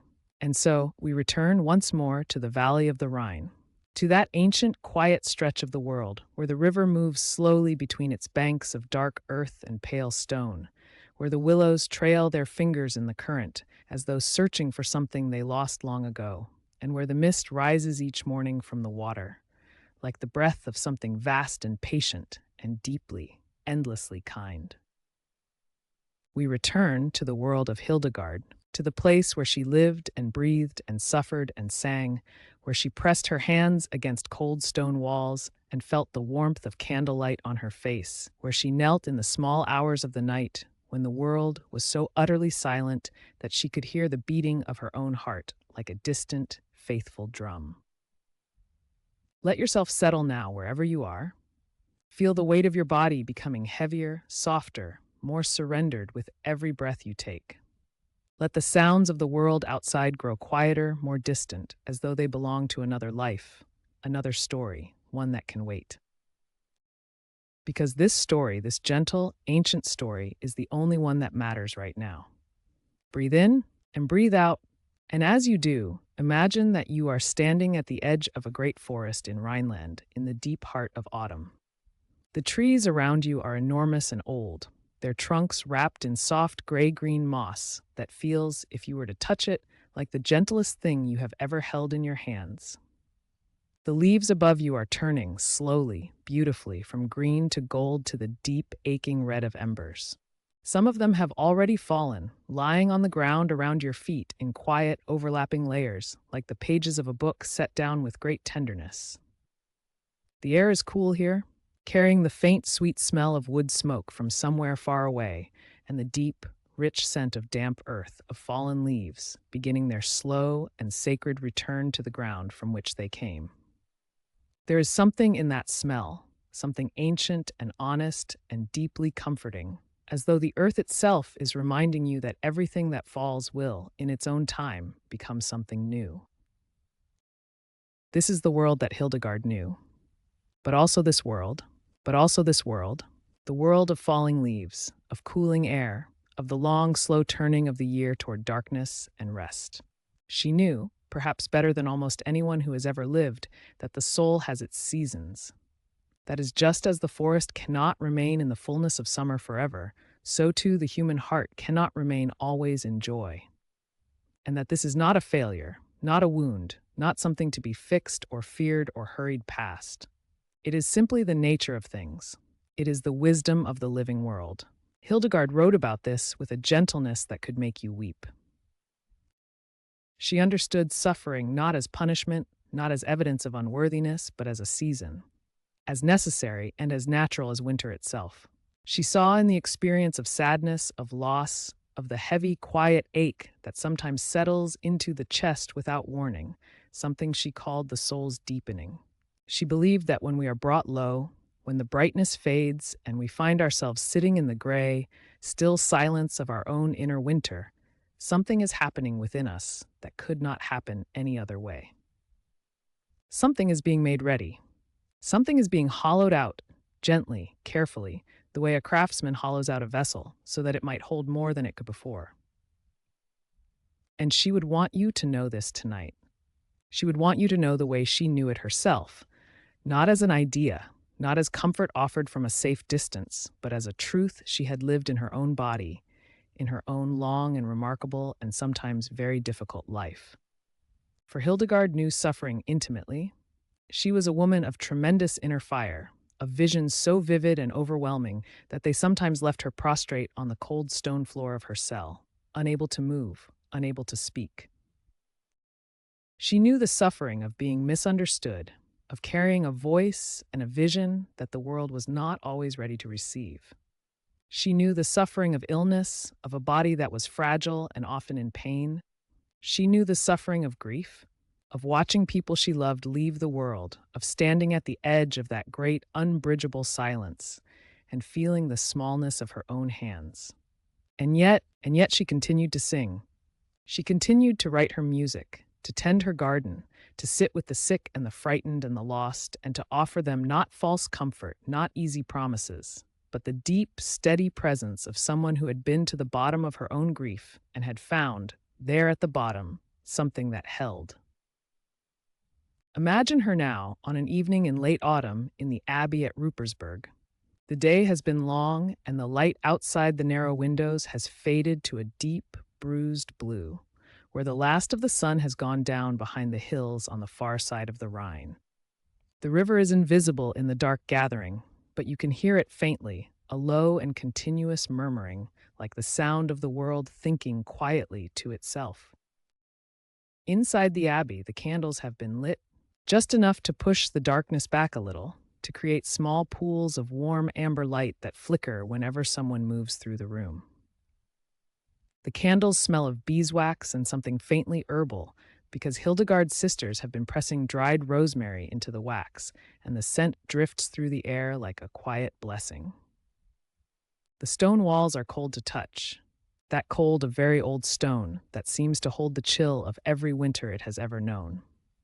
But the cold of the stone makes the warmth of the candles feel even more precious. the way a kindness feels more beautiful when it is offered in a difficult moment. And Hildegard is sitting in her small cell. She is not writing tonight. She is not writing tonight. Tonight she is simply sitting, simply being, in the way that she understood, with wisdom both ancient and deeply personal, was sometimes the most important work of all. She is allowing herself to feel the sadness that has been with her these past few days, a quiet, persistent sadness with no single clear cause, the kind that simply arrives sometimes, the way weather arrives, and asks to be acknowledged, to be sat with, to be given a little room. And she does not fight it. She simply sits with it, the way she would sit with a friend who had come to her door in the rain, cold and tired, and needing nothing more than to be let in and allowed to rest. Because this is what Hildegard knew. She knew that sadness, held gently and without judgment, has a lifespan. It moves through us the way seasons move through the land, slowly and completely, leaving behind when it finally lifts a kind of clarity, a kind of tenderness, a kind of openness to joy that we could not have known without it. She wrote once, in words that have echoed down through the centuries like a stone dropped into still water, that the soul is like a feather on the breath of God, that it is meant to be carried, not to carry itself, that the very lightness of the soul, its capacity to be moved by grief and by beauty and by love, is not its weakness, but its glory. And tonight, sitting in the candlelight, with the rain beginning to fall softly outside, she feels this truth in her body, like warmth returning to cold hands. She is not broken by her sadness. She is being carried through it. And perhaps you know something of this feeling tonight.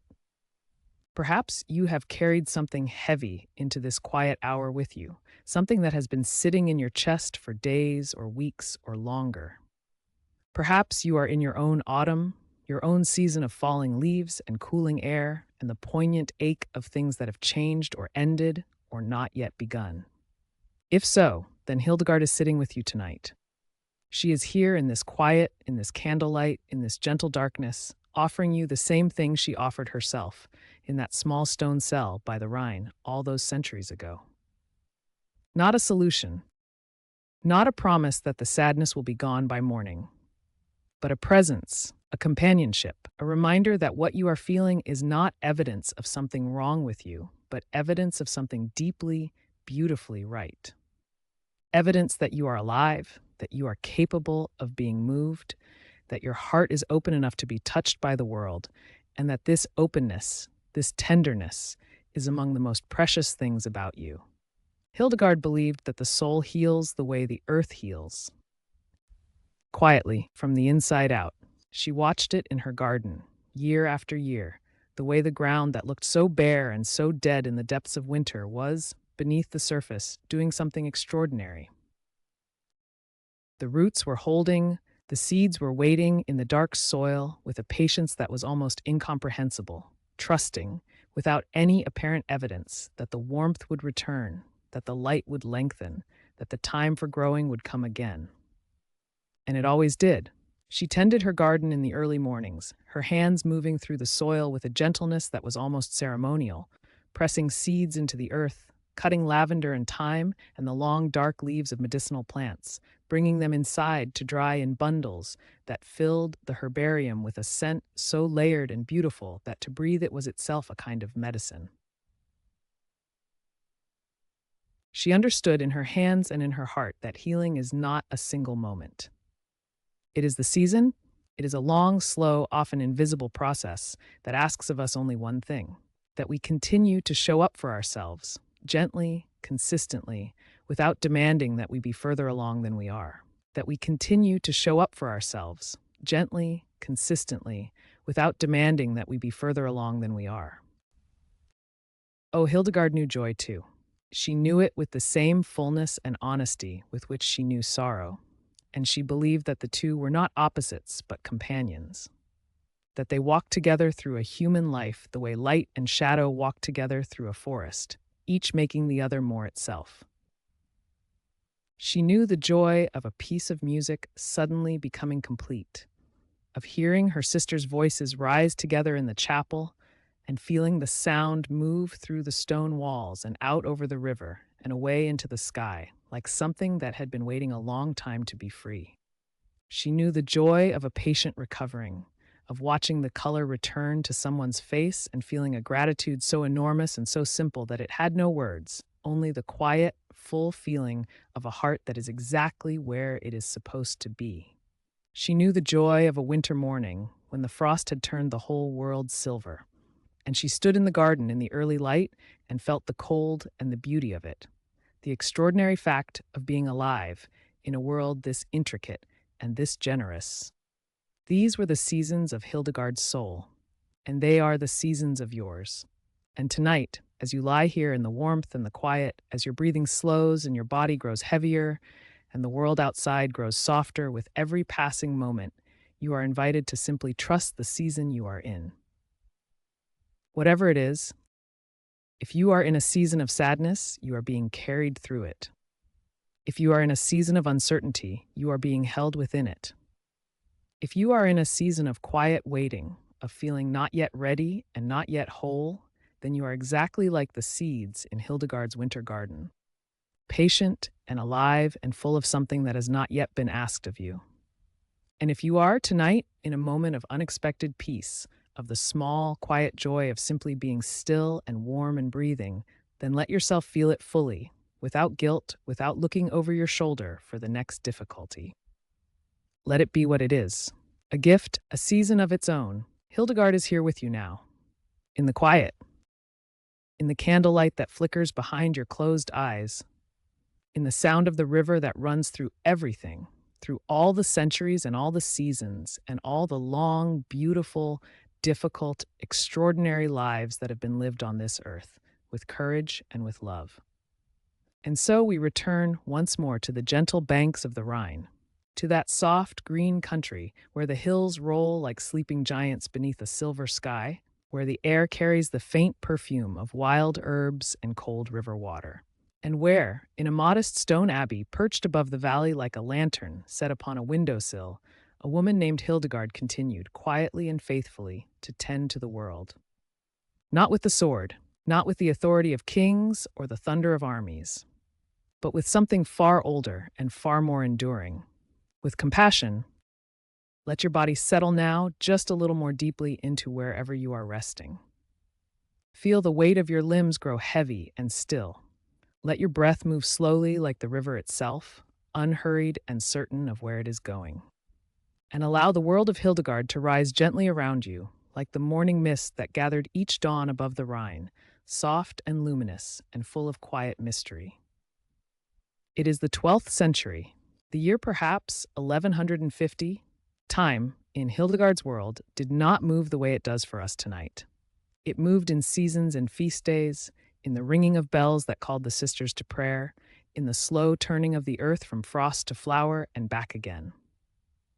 It was a world that could be brutal and cold, a world of plague and famine, of power struggles and dark superstition, a world where ordinary people lived lives of extraordinary hardship, and where the powerful often forgot, quite easily, the suffering of those beneath them. And yet, into this world, into this darkness, Hildegard of Bingen moved like a single candle flame. Small perhaps against so vast a night, but steady and warm and impossible to ignore. Imagine, if you will, the great hall of a king. Not a fairy tale hall of gold and tapestry, but a real medieval hall, heavy with the smell of wood smoke and tallow candles, with the faint undercurrent of damp stone, the fire at the center crackling and spitting, casting long, unsteady shadows up the walls. And at the long oak table, surrounded by advisors and men of considerable power and considerable pride, a king sits with the weight of his decisions pressing down upon him, like armor he cannot remove. Perhaps it is Frederick Barbarossa himself, the great Holy Roman Emperor, a man whose very name conjured images of iron will and conquest. And yet, to this man, to this emperor, Hildegard wrote, not with flattery, not with the careful, calculated language of a courtier who feared for his position, but with the gentle, unflinching honesty of someone who genuinely cared what became of him, of the people who lived and suffered beneath his rule. Her letters to the powerful were unlike anything else written in that age. They were warm, yes, but they were also clear. She called him, in her tender but direct way, to remember that power was not an end, but a trust. She called him, in her tender but direct way, to remember that power was not an end, but a trust. A sacred stewardship over living, breathing, suffering human beings. And remarkably, they listened, because there was something in the way Hildegard spoke and wrote that was different from the voices these powerful men heard every day. The voices around them were often voices of ambition, of calculation, of fear dressed up as counsel. But Hildegard's voice carried something else entirely. It carried the quality of someone who wanted nothing for herself.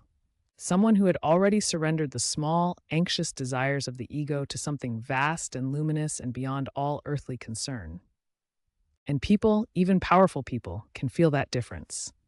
Even in the dark, even through the cold distance of a written letter carried by a messenger on horseback across muddy winter roads.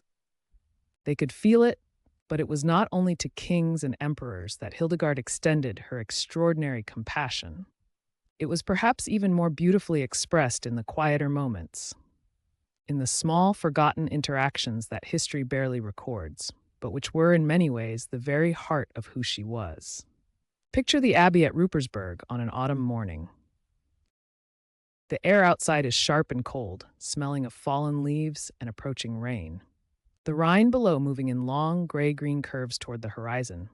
Inside, the stone walls cool to touch, the corridors narrow and shadowed, lit by small oil lamps that guttered softly in the drafts beneath the heavy wooden doors. And to this place, to these gates, came the people. They came from the villages along the river. Farmers with calloused hands and worried eyes. Mothers carrying children wrapped in rough woolen cloth. Old men bent by decades of labor, their faces carved by weather and grief. They came with their ailments, yes, but they came also with something harder to name. The loneliness of people who felt unseen and unheard in a world that moved too fast and cared too little. And Hildegard received them. She received them not as a great abbess condescending to the humble, but as a woman who genuinely saw them, who looked at each face before her with that quality of attention that is a form of healing. She knew the properties of lavender and chamomile, of valerian root and the pale flowers of the elderberry tree. She knew the properties of lavender and chamomile, of valerian root and the pale flowers of the elderberry tree. She knew that the body and the soul were not separate things, that the aching back and the aching heart were often, in some deep and mysterious way, the same suffering expressing itself in different forms. And so she treated both, with her medicines and with her presence, with her practical knowledge and with her extraordinary capacity to simply be with another person in their pain without flinching, without rushing, without the subtle withdrawal that so many of us make when we encounter suffering we do not know how to fix. She did not always know how to fix it either, but she stayed. And in that stay, there was a grace that no medicine could fully replicate. There were the sisters of her own community, too. The women who lived alongside her in that close, contemplative world of prayer and work and shared silence. Running an abbey was not a simple or serene undertaking. There were disputes and difficulties, the inevitable frictions that arise when human beings live in proximity and share everything from their prayers to their meals to the long, dark hours of the night. And Hildegard navigated all of this with patience that her contemporaries found remarkable.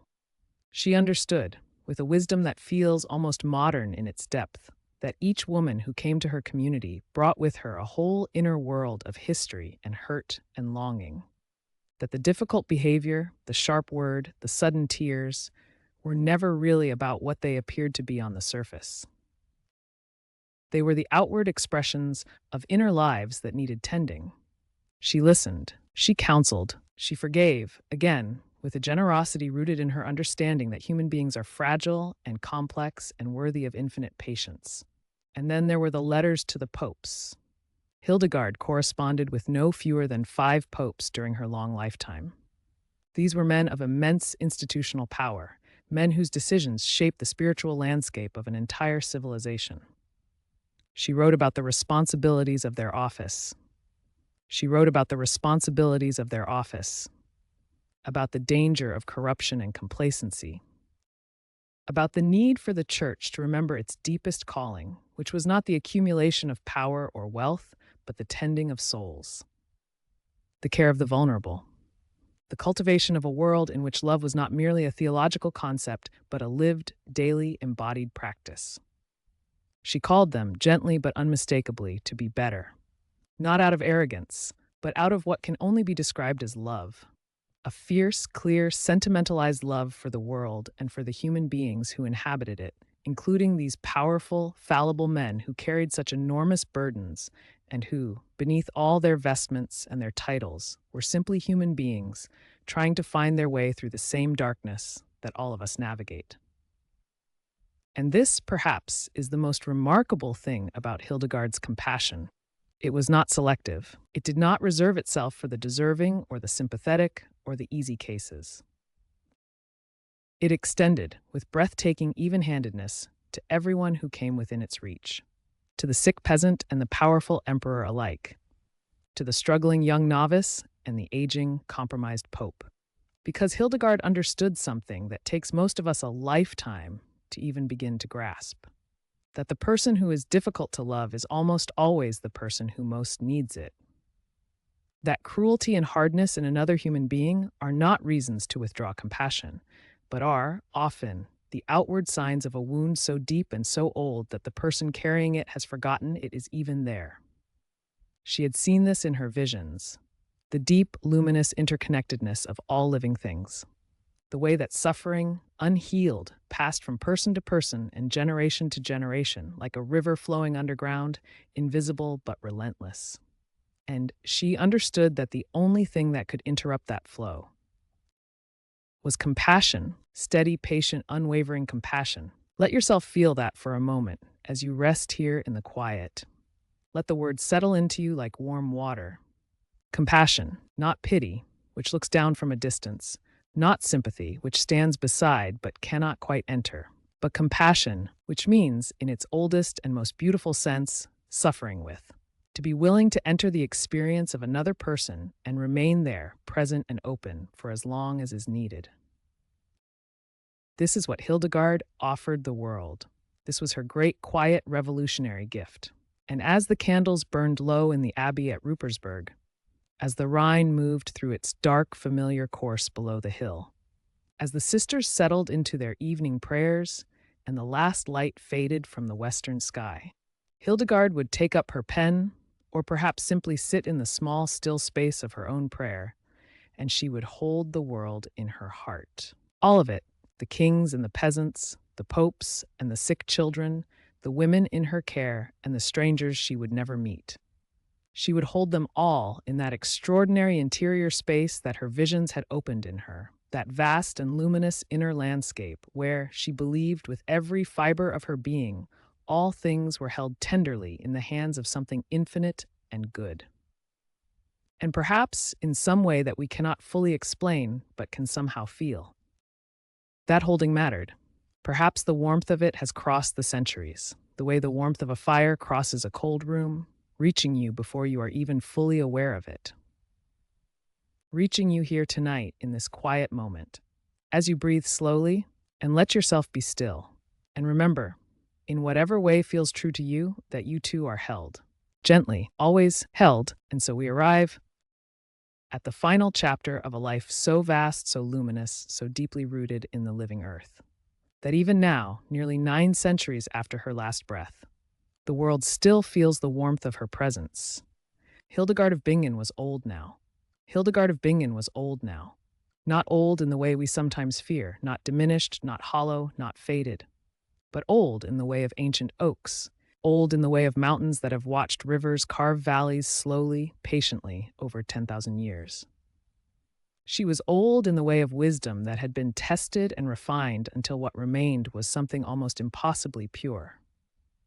She had lived more than 80 years upon this earth, and every single one of those years had been full, breathtakingly, almost overwhelmingly full, of visions and music and healing and argument and love and sorrow and green growing things.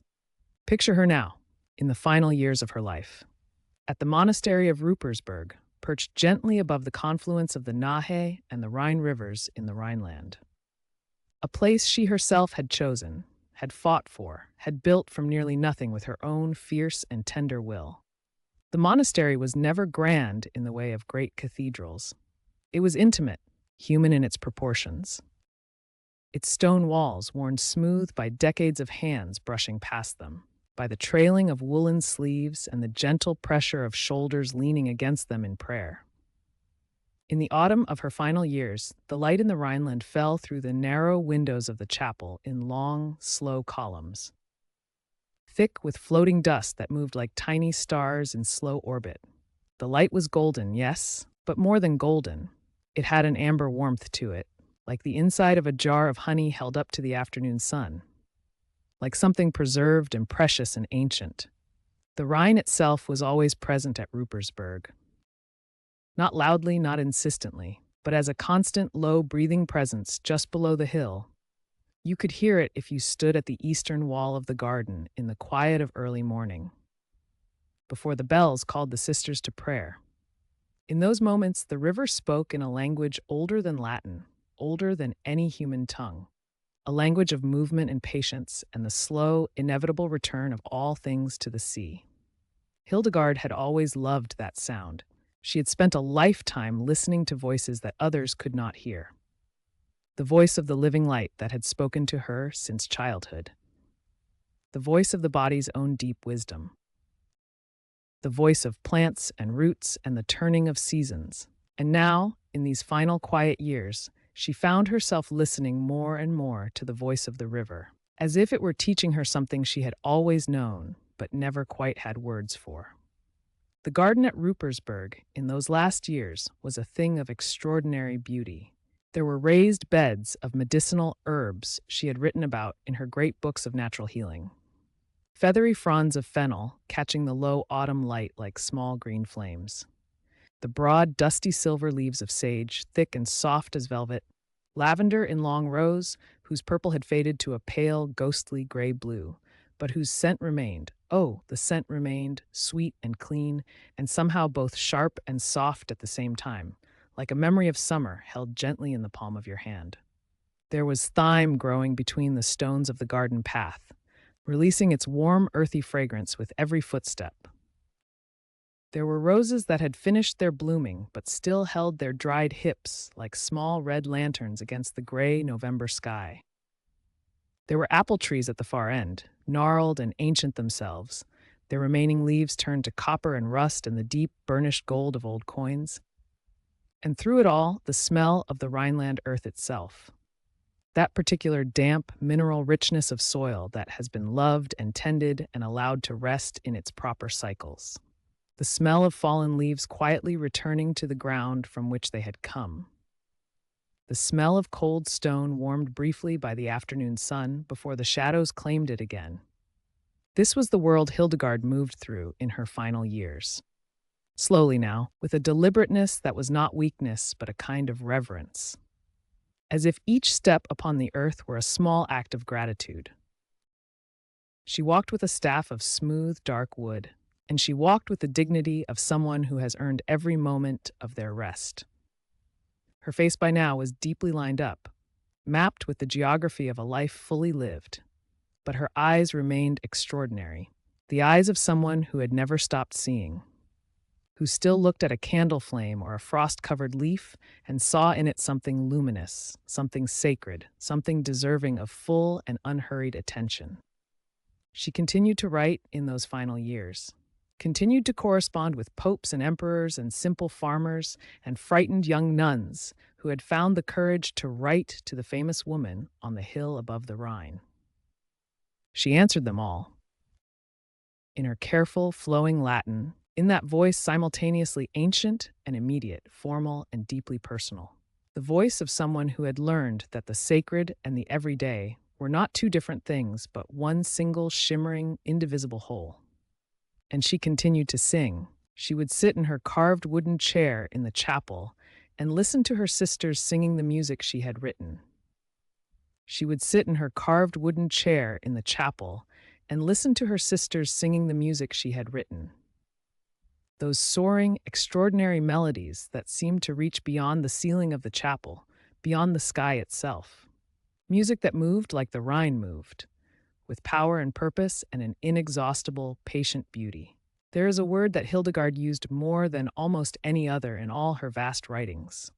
The word was viriditas, greening. She used it to describe the life force of the natural world, the impulse in a seed to crack open and reach toward the light, the resilience of a plant that has been cut back and yet returns again with new growth. But she used it for far more than plants and gardens. She used it to describe the soul's own capacity for renewal, for the green, growing, irrepressible vitality she believed the divine had placed at the heart of all living things. The ability to begin again, to soften after hardness, to find in the most unexpected places new shoots of hope and beauty and meaning. Viriditas, it was her word for what could not be destroyed. And in her final days, as the light of her life grew quieter and more interior, she seemed to embody that word completely, seemed to become it, seemed to be herself a living example of the eternal greenness she had spent a lifetime trying to describe and celebrate and share. She died in the year 1179, on the 17th of September, in the monastery she had built on the hill above the river she had loved, surrounded by her sisters, by the women she had taught and guided and always, always deeply loved. The accounts that survive tell us that as she lay dying, 2 streams of light appeared in the sky above the monastery, and that the whole chamber was filled with a stillness so profound, so complete, that even the women who were weeping found their grief strangely transformed, not into the absence of sorrow, but into something larger than sorrow, something that held sorrow gently within it, the way the night sky holds a single candle flame. She breathed out, and the breath that had carried so many words, so many songs, so many visions and prayers and healing, returned quietly and completely to the air from which it had come. But here is what we know. Here is what 9 centuries of history have quietly, persistently confirmed. She did not end. The music she wrote is still sung today, in chapels and concert halls, and small rooms where people gather in the evening to be reminded of something they cannot quite name, but deeply need. Her writings on the natural world and the healing properties of plants are still read and wondered at. Her visions, recorded in those extraordinary illuminated manuscripts with their swirling wheels of fire and figures bathed in golden light, still speak to something in us older than our names, older than our histories. She endures, not as a monument, not as a relic behind glass, but as a living presence, as a voice that continues to ask us gently and persistently whether we are paying attention, whether we are listening to the deep music of the world, whether we are tending our own inner garden with the same care and love that she tended hers. And now, dear listener, as we come to the end of Hildegard's story, and as you feel the weight of this long and beautiful day settling gently upon you, I want to invite you to do something very simple. I want to invite you to let go, just as the apple trees in her garden let go of their leaves each autumn. Not in defeat, not in loss, but in the deep, cellular wisdom of knowing that rest is not the end of growing, but the very ground from which all growing comes. Let your body sink a little deeper into wherever you are resting now. Feel the surface beneath you, the gentle, reliable support of it, the way it holds you without effort, without condition, without asking anything of you at all. Notice the weight of your hands, your arms, your shoulders. Let them be heavy, let them be still, the way the monastery gardens were still in the deep blue hour before dawn, when even the birds had not yet remembered that they knew how to sing. Notice the rhythm of your own breathing, slow and even and completely effortless, your body breathing itself, as it has done every moment of your life, without your needing to think about it or manage it. Simply trusting, as Hildegard trusted, in the deep intelligence of the living world. Imagine, if you will, that you are standing at the edge of a quiet garden in the Rhineland. On a cool September evening, The sky above you is deepening from pale gold to the softest, most tender shade of blue. The distance color, the color of peace. The river is somewhere below you, breathing its slow, ancient breath. And the sound of it is the most natural sound in the world. The sound of something that has always been here and will always be here. The sound of continuity, of belonging, of the deep, unbroken thread that runs through all living things. The air smells of lavender and cold stone and damp earth and the faint, sweet ghost of apple blossoms from a long season. It is the smell of a place that has been loved, the smell of a well-lived life, the smell of rest that has been honestly earned. Let your eyes grow heavy now. Let the images soften and blur at the edges. The way evening softens the sharp clarity of day into something gentler and more forgiving. The way evening softens the sharp clarity of day into something gentler and more forgiving. You are safe here. You are held. You are, in this moment, exactly where you are supposed to be. Let the thoughts still moving through your mind slow down. The way a river slows as it enters a wide, calm pool. Let them drift. Let them settle. Let them grow quiet. There is nothing you need to do right now. Nothing you need to remember. Nothing you need to solve or plan or carry. Just this breath. And this one, and this, Hildegard of Bingen lived a life of extraordinary viriditas, of eternal greenness, of the kind of deep-rooted, irrepressible aliveness that does not fade with age or difficulty or the passing of.